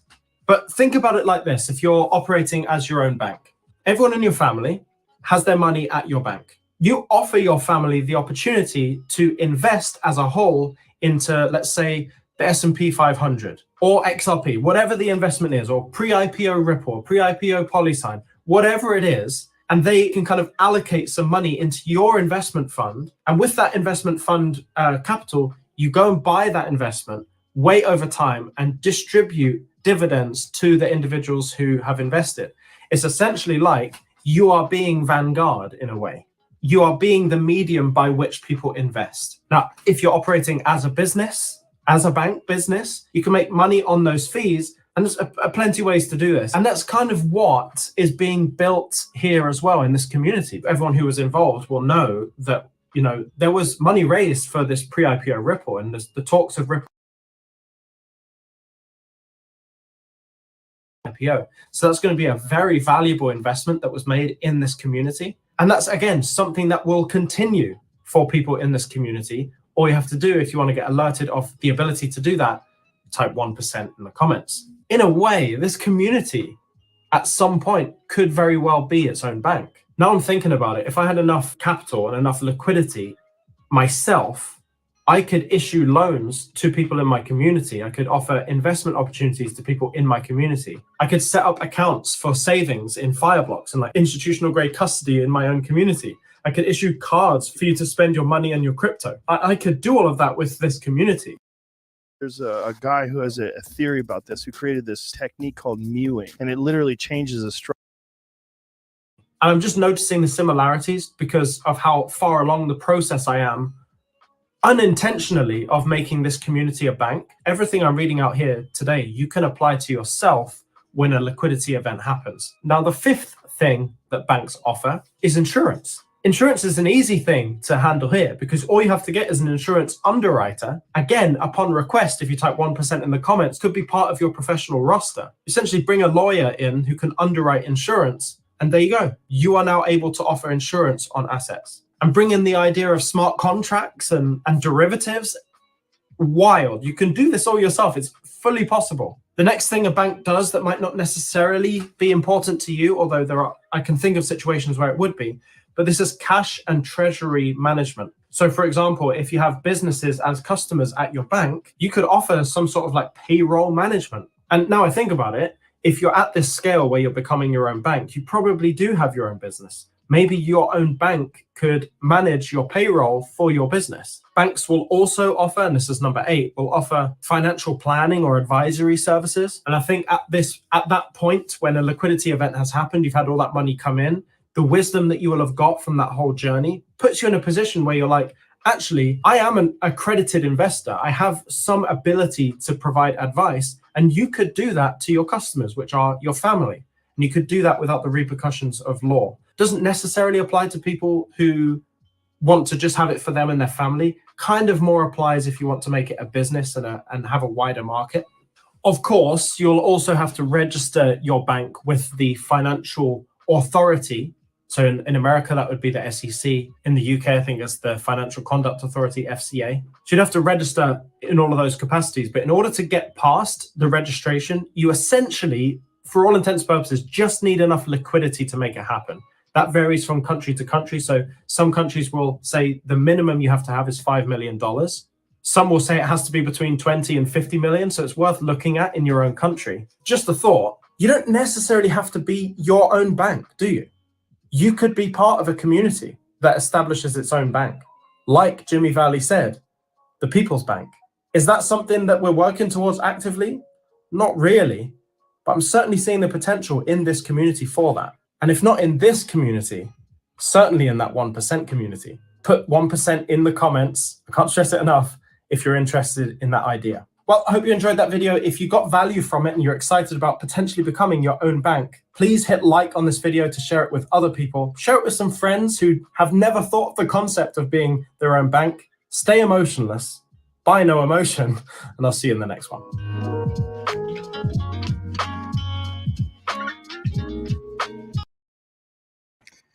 All right. Crypto Lulu, aka Lewis Jackson, doing it big, doing what he does best, and that is deep dive research when it comes to Ripple's XRP. He's been doing it for a long, long time now. We've been covering him, oh my God, like, I don't know, at least over a year, right? So give him a follow. Lewis Jackson, and dropped it into the comments literally a few seconds ago. I think El Wright Sr. was asking what his name is. Yep, it's in there. Read a few more comments, and let's see. We have River. He says PLI XDC pair sounds yummy, doesn't it? Absolutely sounds yummy. Oh my gosh. I mean, you know, it's one thing to see crazy percents up, but that is a yummy pairing. I would agree, my friend. Boom. All right. Legrand Commission. Let me pull some things back up here. Legrand states that last bull run on 2020 started after September, and it went from 10K to 60K in 7 months. Get ready, my crypto friends. Prepare your bags in September and get ready for takeoff. Absolutely. Thank you for that, Mr. Legrand Commission. Oui, merci beaucoup. All right, Corey Bibe, USDC and Stellar. Yep. All right. This was me typing that. That was not Larry. That was me typing that. Just kind of trying to trigger the algorithm. Magic Powers got his classic Teddy out. Thundercats. Yeah, Thundercats, Voltron. Remember that back in the day? Oh, yeah. All right. Yep, everybody gave it to you guys. I don't know. Maybe I'm putting you guys to sleep tonight. Is that what's going on? Am I putting you guys to sleep? Or are you just really tuned in and listening? Or maybe you have Max secretly muted and you are tuned in to who? Mr. Fuzz, Mr. Crypto Hulk, and that's okay. Shout out to him. All right, we're going to get into the next part of what we have, and it comes from Mr. Neo X Tricks. Yes, Mr. Neo X Tricks. So, like I said, this guy's like the Quant Papa of Jasmine, basically speaking. Let's jump into what we have. You have been waiting for that Jasmine coverage. Usually it's at the beginning of the show, but we have some pressing matters to get into. So please smash that like. We are currently at 49 likes. Let's get into some of that Jasmine, and let's at the same time welcome the one and only KK. No, good stuff, Max. I meant good stuff. It's all right. We are here, says Bobby. Thank you so much. Ahmed Hulk says hello. Oh, interesting. Did Ahmed do something bad over at Crypto Hulk? Did he offer to donate, 24-ounce bottle or jug, where the heck you want to call it, instead of Jurgens, of actual Nair, for he just like wiped out all over his back and just be done with the fuzz? That's okay. That's all right. Shout out to Crypto Hulk. All right, Brittany, thank you for that comment, and let's get into what we have. So here it is, straight from Neo X Tricks. This is the Jasmine segment you've been waiting for. Lionel Richie. Yes, some people who are not active in the chat right now could very well be at the 30-yard line, and that's okay. At the end of the day, we're all trying to get to the end zone and yell out, "Boomer Raffin sooner!" So please, again, smash that like. We're at currently 50 likes. Let's see if we can kick back into the 40s. And here we go in regards to Jasmine, straight from the one and only Neo X Tricks. Give him a follow over at Bana A17. Let's see how he's doing. Did he tick up a little bit? Yeah, he's at 625. So that's cool. Glad to see he's doing well. All right, let's address something that you may have never been aware of. So Neo X Tricks talks about this right here, Borks, right? They are Jasmine's first partner, okay? And it says here is an interview of the CFO back in 2021. At the last news, they were basically developing an AI edge smartwatch and develops an IoT mobile 5G platform. Now, recently we shared with you guys that back in 2017, Jasmine was creating that 4G LTE smartphone, okay? Obviously, we're big difference compared to an innovation of 2017 where we're at now. But you like the idea that, hey, they've been there, they've done that, they've worked on a few things when it comes to the Internet of Things. We're going to show you some of these interviews. It's chopped up a bit. I understand how he had to do this because of Twitter is. We're going to jump into all of it, some things that you may not have been aware of. And I love the deep dive info from Neo X Tricks. Smash that like. Here we go. My pleasure for being here, and thanks for having me on. Borks Technologies is an Internet of Things company focusing on software development services and products that provide Android-based smart connected devices and cloud service solutions. Borks operates in China, India, the United States, and internationally. For viewers new to the story, Anthony, please give us an overview of Borks. Thank you, Craig, for that introduction. Borks Technologies was formed in 2007. We have early access of Google's Android software, even before Google open sourced the software. We pride ourselves and call ourselves the king of Android. Right now, we have both the Android license for phones and tablets, as well as the Google Wear operating system for wearables. We are also a Qualcomm portfolio company, which means Qualcomm is a shareholder of Borks Technologies. We are also a contractor for Qualcomm for software development. We are a licensee of the Qualcomm mobile technology, which is upgradable to the 5G license by early next year. One example of a turnkey project we've done for our customers is a tracker for Best Buy. Speaking of your competitors, what are some of the advantages that Borks has over those competitors? The fact that we are a contractor of software writing for Qualcomm, and we've been doing that for 6 or 7 years. Because of that, we have early access to the technology that is available from the latest and the greatest Qualcomm chipsets. And that's why we'll be able to develop for our customers and customize the functionalities faster than our competitors. Our software team is in Bangalore, India, and our hardware team is in China. microelectronics manufacturing has to be from China, as the supply chain there in China is very sophisticated and adequate. I don't see that going to other places in a very short time. So we are anchored in a very good position with software development, with the best of the best in India, and then the hardware manufacturing is all of our team in China. As the world's economy opens up in the All right, let me show you the next part. This is good stuff, guys. You may not have been aware of this at all. We're going to show you the next part of this interview. There we go. All right. Share it in a way where you can see it, obviously. All right. Development with the best of the best in India, and then the hardware manufacturing is all of our team in China. As the world's economy opens up in the wake of the COVID pandemic, what catalysts can investors expect to see from Borks? I think we're already seeing a faster economy recovery than we originally anticipated. I mean, last year it hit us, and it hit us hard. But I think we are getting back to pre-COVID days, about halfway to pre-COVID days within the year 2021, and a full recovery in terms of our business activities in the year 2022. Not only that, the 5G technology, it's all built out. The network is by and large ready in all metropolitan areas in the United States. For our customers that are ready to deploy the 5G technology, we are ready to customize software, making use of the Qualcomm technology, and be able to deliver that in a very quick time. Borks has a very impressive man. All right, so let's see here. Oh, there is a tad bit more. My bad. I thought it was just finished. All right. When I chop this up later, it'll be all nicely edited for you guys. But anyway, sometimes on the live, you got to do one take, and that's it. All right. So here we go again. Let's unpause that. My apologies. Here we go. It's our founder. He's Canadian. He's still the chairman and CEO today. He's an ex-Motorola guy, and he has also spent a lot of time with UT Starcom. Harish Ramana is our executive vice president and head of software. He's also ex-Motorola. He has 20 years experience in software design.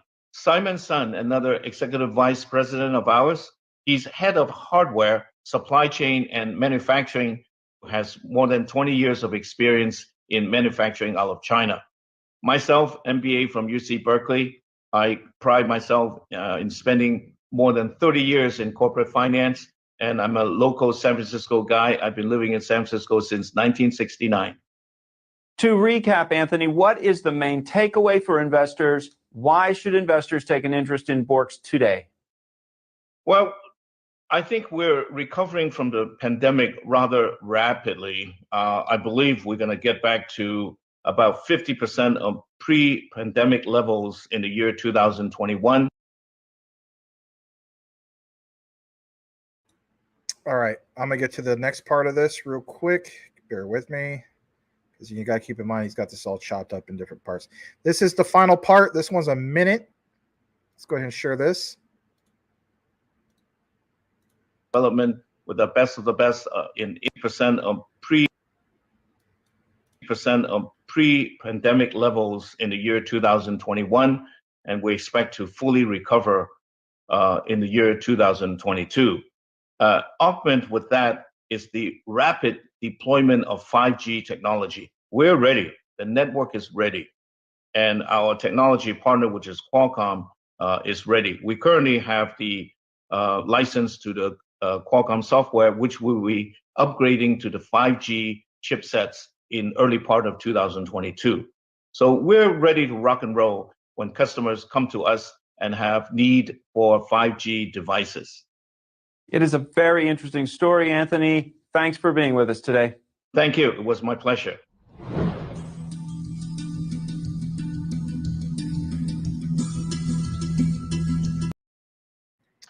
All right, so he says they're ready to rock and roll, right? That sounds all great. Oh, a second, let me go to the next part. So I decided, obviously, to do what I do. You guys know where I'm going with this, and that is to look more into this, right? And, there's a few things were referenced.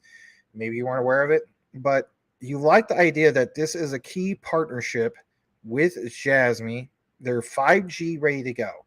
Now, on yesterday's outline, we talked about how Jasmy was 4G ready to go, and some people were like, well, what happened with that, right? Well, maybe that just didn't work out for the time being. But you better believe, I think with 5G, everything's 5G at this point, right? So let's jump into what we have in regards to Borks and why you should pay attention to it, obviously.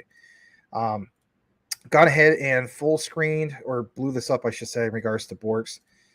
This is straight from Wikipedia. I don't cite everything from Wikipedia, right? You're not supposed to, especially at the collegiate level. But for the purposes of knowledge, we're going to share this with you because there's some nice info. So number one, we're always talking about Jasmy when it comes to IoT, right? Internet of Things. You love how this is started off from the get-go. Borks Technologies, Inc. is an Internet of Things manufacturer. Okay, cool. They have made smartwatches and is publicly traded.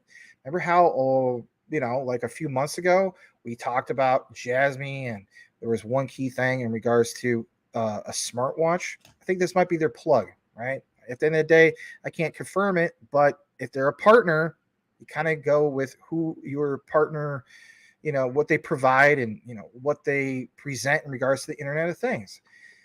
I'm not gonna get into everything in regards to their history, but what I do like, especially like for people like Mike Cornwell was talking about, he was not big on the whole idea of Androids and so on. But look at this.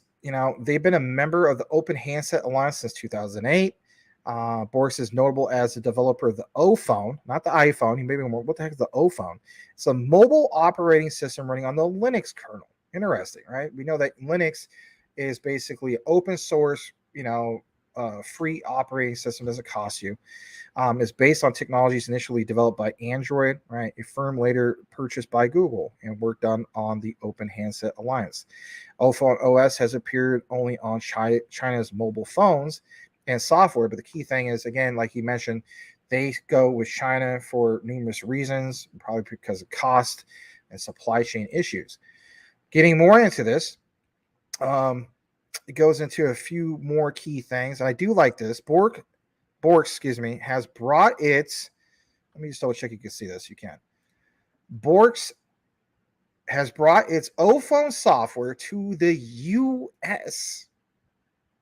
That's crucial because a lot of you guys have felt as though, man, Jasmy and their partners, it's all like Asia. Here's a partner finally where you see literally right there, plain as day. And I know this is Wikipedia, all right, and we could look more into it, but plain as day. Software to the US under the name Android Plus. Borks provided software under the Android Plus branding for Dell's lineup of smartphones in the US. So, guys, bottom line is this. We have talked in the past about Jasmy in regards to Transcosmos. And what stands out also is that contract with Transcosmos, that is a call center. They have multiple call centers all over Southeast Asia and so on. So I, in the past, have referenced the concept of all you need is Jasmy to blanket these call centers with secure blockchain PCs, whether it's through Avita or something like to the esque of, like a Dell S type platform.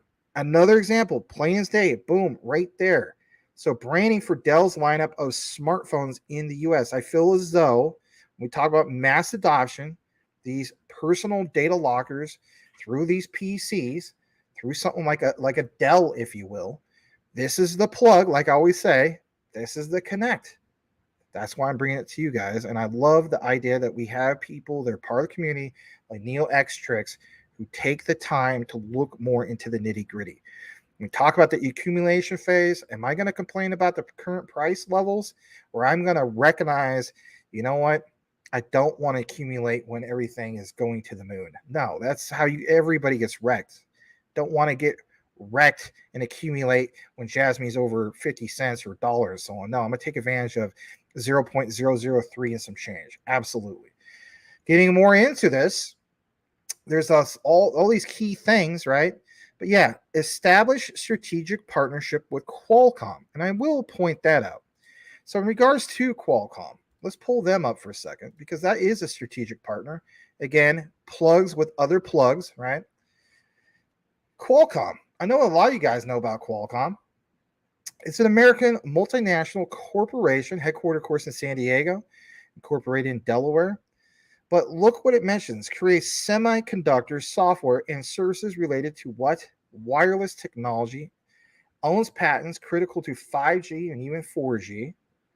So mobile communication standards. Here at CTN, we always cover what standards are in what. Qualcomm, of course, established in 1985, but that's beyond the point. The key thing is this is a real true plug, if you will. Let's get more into the more recent. Did you know that basically back in, let's see here, May of 2023, Qualcomm announced their intent to purchase Israeli fabless chip-making company, Autotalks, for reported $350 to $400 million. Why point that out, right? That has nothing to do with Jasmine. But the key thing is understanding, is this a big connector? Is this a big partnership? Not for Jasmine directly, but for one of their key partners, which is obviously Borks. Yes, you want to have a connector, if you will, that is worth a lot of money and could raise a lot of capital and do some big things. We talk about mass adoption. You need the bigger players. That's why we showed you that outline earlier when it came to Bitcoin ETFs and so on, right? We want the institutional money. Follow the money. Here's a perfect example of following that money. All right, getting more into Borks and what they're all about and so on, right? So I want to share this with you guys, and this comes straight from Jasmine US. And let me see, why is it not sharing? That's weird. I'm going to share it one more time. So maybe you didn't see the previous thing, and I apologize for that. Sometimes the StreamYard gets delayed. Here it is. And this is a piece from Jasmine US, and this was all the way back on March 26th of this year.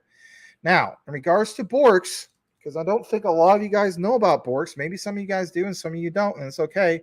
We could always do a refresher, and this is good stuff. So Borks Technologies, Inc., a Jasmine partner, won a contract with a prominent North American company to develop and manufacture an Android 5G rugged waterproof handheld device serving industries like agriculture. Yeah, shout out to Mr. Magic Power. Remember when we did that whole deep dive about the Rice Crop Consortium? Isn't it beautiful how everything comes back in full circle?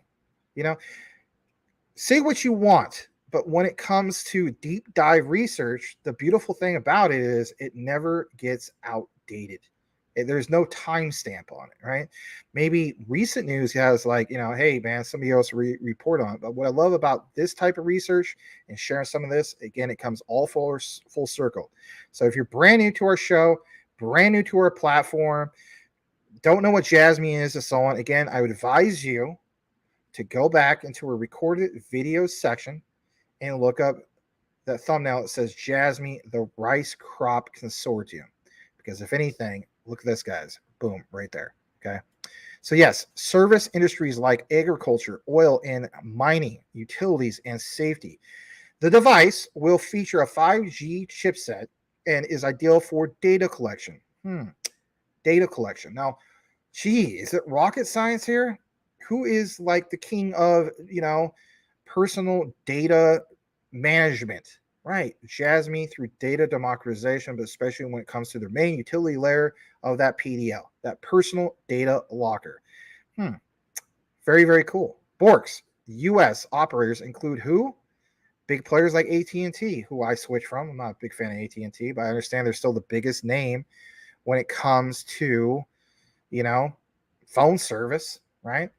Sprint, T-Mobile, and even Verizon. Now, there's a source here. But look at this, and this is under the Borks umbrella.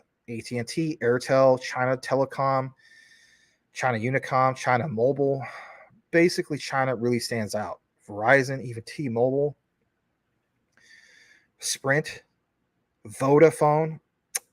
Say what you want, but remember how I consistently cover the Quant Jasmy connection?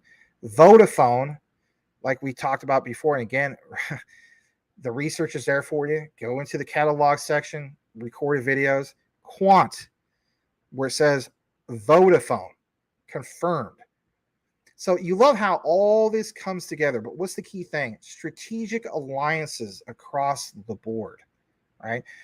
Was I planning on doing another thing in regards to the Quant connection? Call it what you want. No, I was not planning on that, but it's another feather in my hat, if you will. You know, I don't put feathers in my hat or a notch in my belt in regards to consistently showing you guys examples of the Quant connection. That's not a BS connection.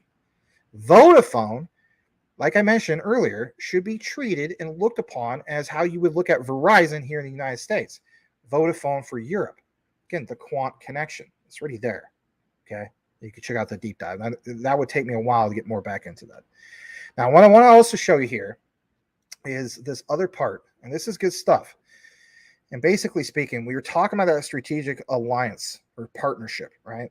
This is cited from Reddit, and we do this sometimes. So we talked about the concept of a Jasmy smartwatch, right? And this time I will double check that you can see it on the screen because, you know, again, we have some StreamYard issues. StreamYard is our software platform for the live feed and so on. So if you look at the early strategic partners from their roadmap, just in case you guys forgot, you know, and it's okay. I mean, who's looking at a roadmap from the beginning every single day? Well, what do you want to do today, Bill? Well, what do you say we open up that Jasmy white paper or the Jasmy original roadmap? And yeah, let's look at that every day. Nobody does that, right? So we give you a refresher. You'll notice if you were going to do that, that Bourse is listed and you will find their logo in the strategic partners section 8.3, just in case you're like, oh my God, where's my Eagle Scout badge? Yeah, section 8.3. Who are Bourse? Well, like we said, Bourse is a company that designs fitness sensors and even smartwatches, among all the other things we showed you from their wiki site. We get more into it. I'll take you right to the site because earlier we were at what?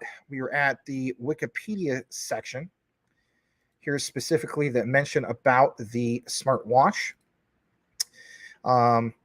And if anything, here it is. Realize Your Imagination by Bourse E2E Turnkey Wearable Solutions. Gives you even like an example of what it's going to look like. Software and services. Watch software and companion apps. They have an ecosystem, app store, SDKs, software development kits, vertical solutions, kids safety, elder care. Maybe I need to get one of these for my dad. I don't know. Messaging, hardware, Bourse smartwatches, OEM smartwatches. They have sports watches. But the key thing is all this stuff tied into what? The Internet of Things. How so? Activity tracking, notifications, never missing, interchangeable compatibility, intelligent connectivity, social interaction. Like this has Jasmy written all over it without even having Jasmy written all over it. And to be honest, if I went to this site and I was like, what the heck is Bourse? I would be reading up about it and I would say to myself, wow, these guys ought to partner with Jasmy. And then I would find out, yeah, they already are. Funny how that works. So this part about IoT solutions, let me show you this for a second.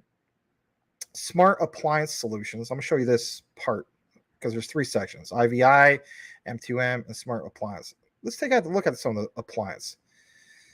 See how this is all worded? See how beautifully, like how it flows to a sense? You guys understand where I'm going with this? I understand that we only have like a few people here tonight, and it's okay.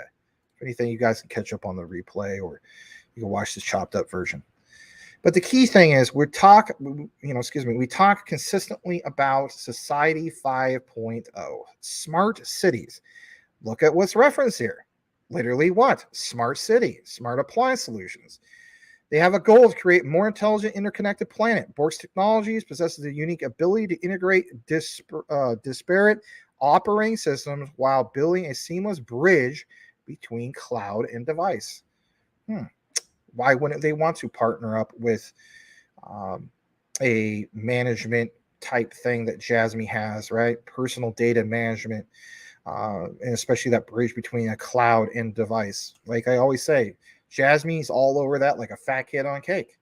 Yeah, this partnership simply makes sense. It's like a no-brainer. So you can get more into this. You know, they give you examples about what they do with Androids. They give you an example of how this is all coming together. And I would definitely encourage to do so, right? And again, this is straight from the Borg site, but they have other smart devices, smartphones and tablets. I'm sure that part last. Borg's automobile infotainment. Again, guys, the key thing is this. Everything that you see here is literally tied into smart cities, you know, the whole concept of Society 5.0. Again, it simply makes sense to be partnered up with these guys. So I'll show you this last part before we get more into what we have here. Smartphones and tablets is the part that I want to highlight because my thing is we understand where Jasmine's going here in the future. And we showed you those examples of the 4T, you know, was it the 4G LTE smartphone concepts back in 2017. Again, where is Jasmine going to go with this, you know, here in the near future? That's the bottom line. So they have this whole use case here and so on. But what's mentioned in regards to, you know, this, I got an emergency alert. What the heck is this about? There's a big dust storm coming into Phoenix. Anyway, I'm inside, so I think I'll be all right. We provide bundled GMS package with our smartphones and tablets as we create innovative, differentiated devices for enterprise and consumer. Again, when we're talking about, you know, Qualcomm and stuff like that, that would be more towards the enterprise side of things. And they also do consumer. And remember how we also talk about Jasmine? This is the juicy stuff, in my opinion. Think about it. Jasmine, back in 2017, and I'll remind you just in case you just tuned in, back in 2017 had that 4G smartphone technology, right? Like a, you know, concept, prototype, or what you want to call it. They were going to do something. They showed you the examples, and I even have it primed and ready to go, just in case you didn't see that. Check this out for yourself, right? Here's the reference. Jasmine corporate event, individual developments, core enterprise. Again, enterprise. Scroll down to this part. There it is, right here. Back in 2017, what did they do? They obtained the regulatory certification of the radio wave and electrical communication business of the core communication model of the what? 4G LTE Android single board computer in Japan. It was officially recognized by the industry association. Jasmine always kills it when it comes to recognizing, having organizations recognize them, right? Whether it's the JVCEA to be regulatory compliant or the industry association in regards to these devices that contribute to the Internet of Things and so on. And they were officially, you know, they officially began to provide samples. Here's one of the samples. Again, just in case you didn't see it. I mean, that's just a basic board, but you get the idea of what Jasmine was able to do. They started, of course, to introduce blockchain tech to the IoT module, becoming the cornerstone of Jasmine's two core services, and we know this already. Smart Knowledge Communicator, which is SKC, and of course, Smart Guardian, right? Jump back to why this is a big deal and show it to you once again. It's just in case you forgot. Because again, when I connect stuff, I want to show it full-fledged, come out of the frame. That example of LTE model 2017.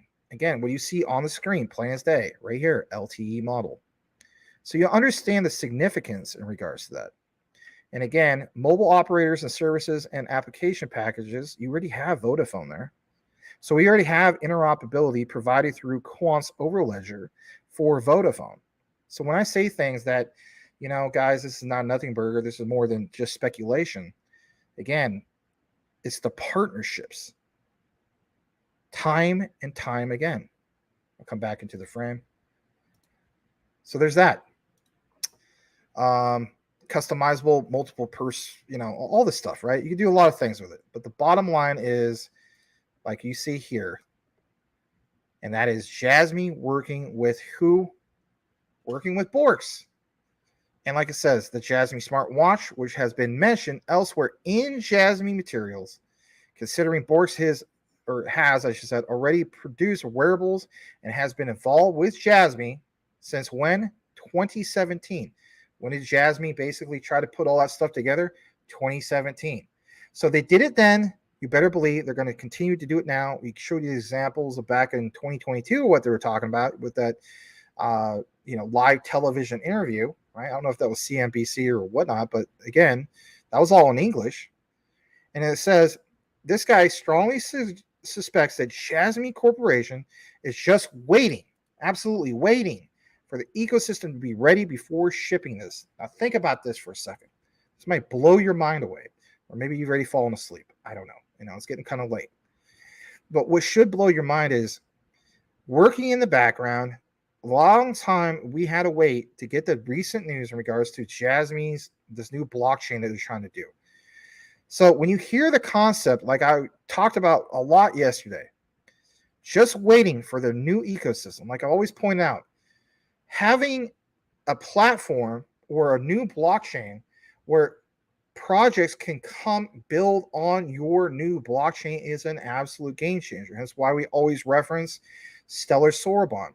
To see Jasmine up in this mix, I think is just like, oh my gosh, we talk about being bullish on something. This is such an underrated project. You guys will be, in my opinion, I know it sounds like I'm hyping stuff up, but again, like I've always said it, the research hypes it for itself. It speaks for itself. These prices that we see, and like what Legrand pointed out, right? After September, 2020, that rise, going from those price levels that we saw in the past, in the past 60,000 BTC. You got to keep on. Jasmine runs in correlation with that. But we also understand at some point we will reach a utility run. I think Jasmine is also part of that. But based on where they're at in the world, this stands out for them because Japan embraced blockchain and distributed ledger technologies. So am I too far off with the statement of Jasmine could be the one that gets us to the promised land before some of these other ones? And there's nothing wrong with that. This is why I don't want to be a maxi on anything. I want to be well diversified. So yes, strongly suspect that Jasmine Corp is just waiting for the ecosystem, which you see developing a blockchain equals the next part of building out an ecosystem. And like it says, to be ready for shipping these. You can see full early specs of the Jasmine Borks smartwatch here. And if anything, I'm going to bring that to you guys because this is good stuff. Let's pull this up. Let me double check the other screen to make sure that it can show up on your screen. Okay. And basically here it is. Advent Borks LTE communication compatible Android smartwatch 4G Android will be exhibited at all the way back in a while ago. Let me blow this up a little bit more. Hold on. See if I can make it nice and big for you guys without smearing it too much. Goes on to mention that Advent, which sells IT equipment such as MNOV Business and smartphone personal computers, announced that they will exhibit, at least back then, the LTE communication compatible smartwatch 4G Android developed by Bork of the United States, out of the United States, right? People always thought that this stuff was speculative about Jasmine ever having any type of partnership with anybody that had a connection to the United States. Boom, there you go. Sometimes you just got to take a blast in the past. Again, shout out to NeoX for doing the heavy lifting on this. We will consider joint development and market introduction in Japan. Boom, ready, done. I'm telling you guys, again, it's not me hyping it up. It seems like I am hyping it up, but the research speaks for itself. And it does it every single time when we come full circle into anything. This has sensors. Again, the Internet of Things, Society 5.0. And who is part of the plug? Look at that, Qualcomm. Boom. You wanted to have something not just, mentioning like the partnership, but like, can you give me some more examples on the overview? Boom. Qualcomm. It literally says it right there. That's not speculative. Does this page mention Jasmine? This page didn't mention Jasmine, Max. All right, we'll get to that. Advent was developed by Borks using what? Jasmine's platform at the CATEC 2016 held in Makuhari from October 4, 2016 in the booth of IoT that can be used immediately, proposed by TB Group Co. Limited. If anything, I might even try to reference that in a future show, see if there's any video. But look what's also mentioned right after that. There you go. Bajit. See, because of the, if you click on stuff because of the interpretation, it messes it up. But anyway, yeah, Bajit. We talked about Bajit so many times, right? 4G Android smartwatch jointly reference exhibition. 4G Android smartwatch equipped, of course, with that LTE. Does it mention anything more about Jasmine? Yes, it does. And it basically mentions that adopting the Android operating system not only makes it easy to reuse existing apps, but also makes it easy to develop new ones, preparing a dedicated software development kit. Borks and Jasmine, the company, plans to widely recruit companies that are considering joint development and market introduction to Japan. Those who are in the know already know, and those who are fudders who will never know won't, because they look at a chart and that's all they need to do. For me personally, I recognize that key strategic partnerships you don't see a lot mentioned in the mainstream news and even on crypto Twitter, because when projects are silent, what have we learned over a year now, right? When projects are silent, they are building. Perfect example is XDC, and look how that turned out. What about Jasmine? How is that going to turn out? For those that are in the know, again, guys, there's so much that's here. They've been trending a lot. We see the old partnerships. We see where it's going here soon in the modern time. I'm telling you, the next step forward for Jasmine is some of these 5G, either smartwatch or smart devices, obviously with the phones and so on, but especially with them in their blockchain. Like I've always said before, all you need is something like a Singularity Net, like an Ajax or something like that, a premier quality project to build out your ecosystem. And sky's the limit. Absolutely, sky is the limit. Let me know what you guys think. Is the Jasmine management team too far off with their predictions of a crazy $17 sometime in 2026? Or are we just going to be satisfied with $1? Whatever the case be, know what you have, know why you hold it. But for me, I got DCA that much more into Jasmine because I recognize there's some big things coming up. And hence why we did show you at the beginning of the show for the live show. You gotta keep in mind, we're going to do a chopped up version with the recorded. But we showed you guys some of those key things in regards to the overall market. Just because you're not personally invested into Bitcoin, you might just do the altcoins. We pay attention to all of it because we want to see where the indicators are and where we're going here soon. So with that said, I think that concludes the Jasmine coverage. It does. And with that also said, that is going to conclude and wind down the show. So I'm going to kick it back into the comments, and I'm going to thank those who are here for being here. Brittany's getting the thumbs up. Thank you for that. Brian Rivers, Dabin, Brian Dowie. L. Wright Sr. says Boris Technology stock sell at, I think I already shared that earlier. KK save dry powder for mid-September dip. Yeah, that's a good one. I like how you explain that. Luis Alvarez, welcome back, Luis. Welcome back. Says yo. All right, we are Bork's Resistance. Resistance is futile. Yeah, that was one of my favorite ones of Star Trek. Was anything in regards to the Borg. Borg was annoying, but there was some crazy enemies. All right. Never been in a dust storm. It's horrible. Oh my God. I remember doing basketball practice when I was a basketball coach, and the school is Mountain View, and at the top, this dust started coming off the top of the mountain and sweeping into the basketball court, and then like all these little pine needles and stuff like that are like literally hitting us in the chest and the face. And I told the guys, I was like, look, cover up your eyes.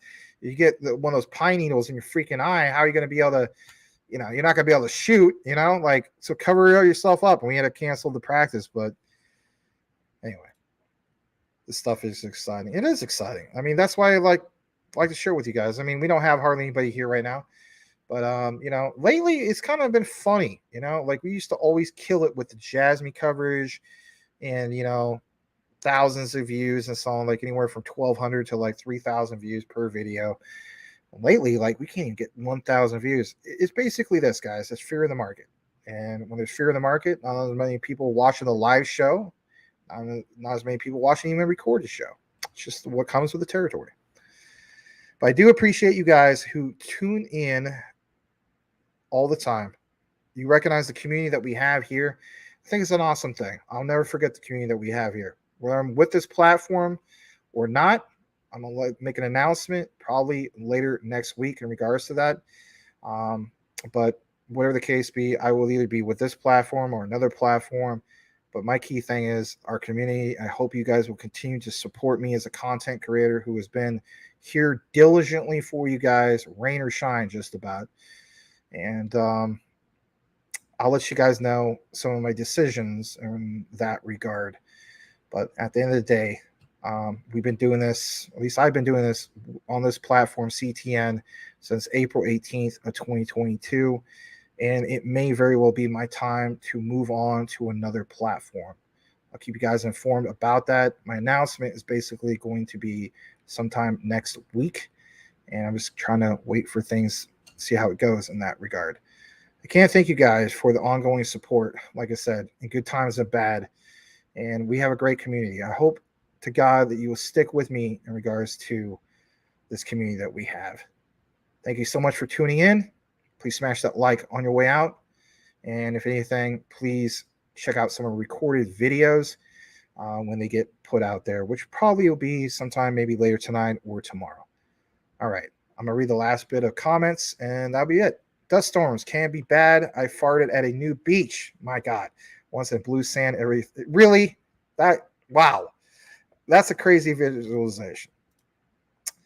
All right, River, $17. Wow, who the heck knows, huh? Yeah, it's crazy stuff. Rick Cogswell, we love you, Max. Thank you. Thanks, man. Same back to you guys. You and, you know, thank you for the praise from my dad. And I can't thank you guys enough. I'm not going to keep you any bit further. It's about 2.5 hour long show. Again, guys, finish the race. It's a marathon. It's a very emotional thing. You hear it from other content creators, this roller coaster, what do you want to call it. You're also going to hear maybe from family members who don't understand this stuff. There's also some people just don't want to see you succeed. I lived it. I'm sure some of you guys have lived it as well. Don't give in to any of that. If you truly believe in the real research and connected the dots, you got to understand, just like anything, there's cycles that the highs and lows for any company, not even crypto related stuff. But again, if you truly believe in generational wealth and you want to see yourself make it to that finish line, you started this, finish it. That's all I can say. I hope that you will be part of this journey that we have with our community. Have a good night, everybody. See you on the next one.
color in the stores. You tell me who flop, who cop the blue drop, who jewels got rocks, who's mostly Doge down to the two socks. The same old pimp, base, you know ain't nothing changed but my limp. Can't stop till I see my name on the blimp.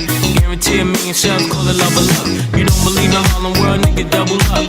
We don't play around, it's a bet, lay it down. Nigga didn't know me 91, bet they know me now. I'm the young Harlem nigga with the Goldie sound. Can't no PD, niggas hold me down. Cooler, school me to the game, now I know my duty. Stay humble, stay low, blow like Hootie. True pimp, niggas spin no dough on the booty.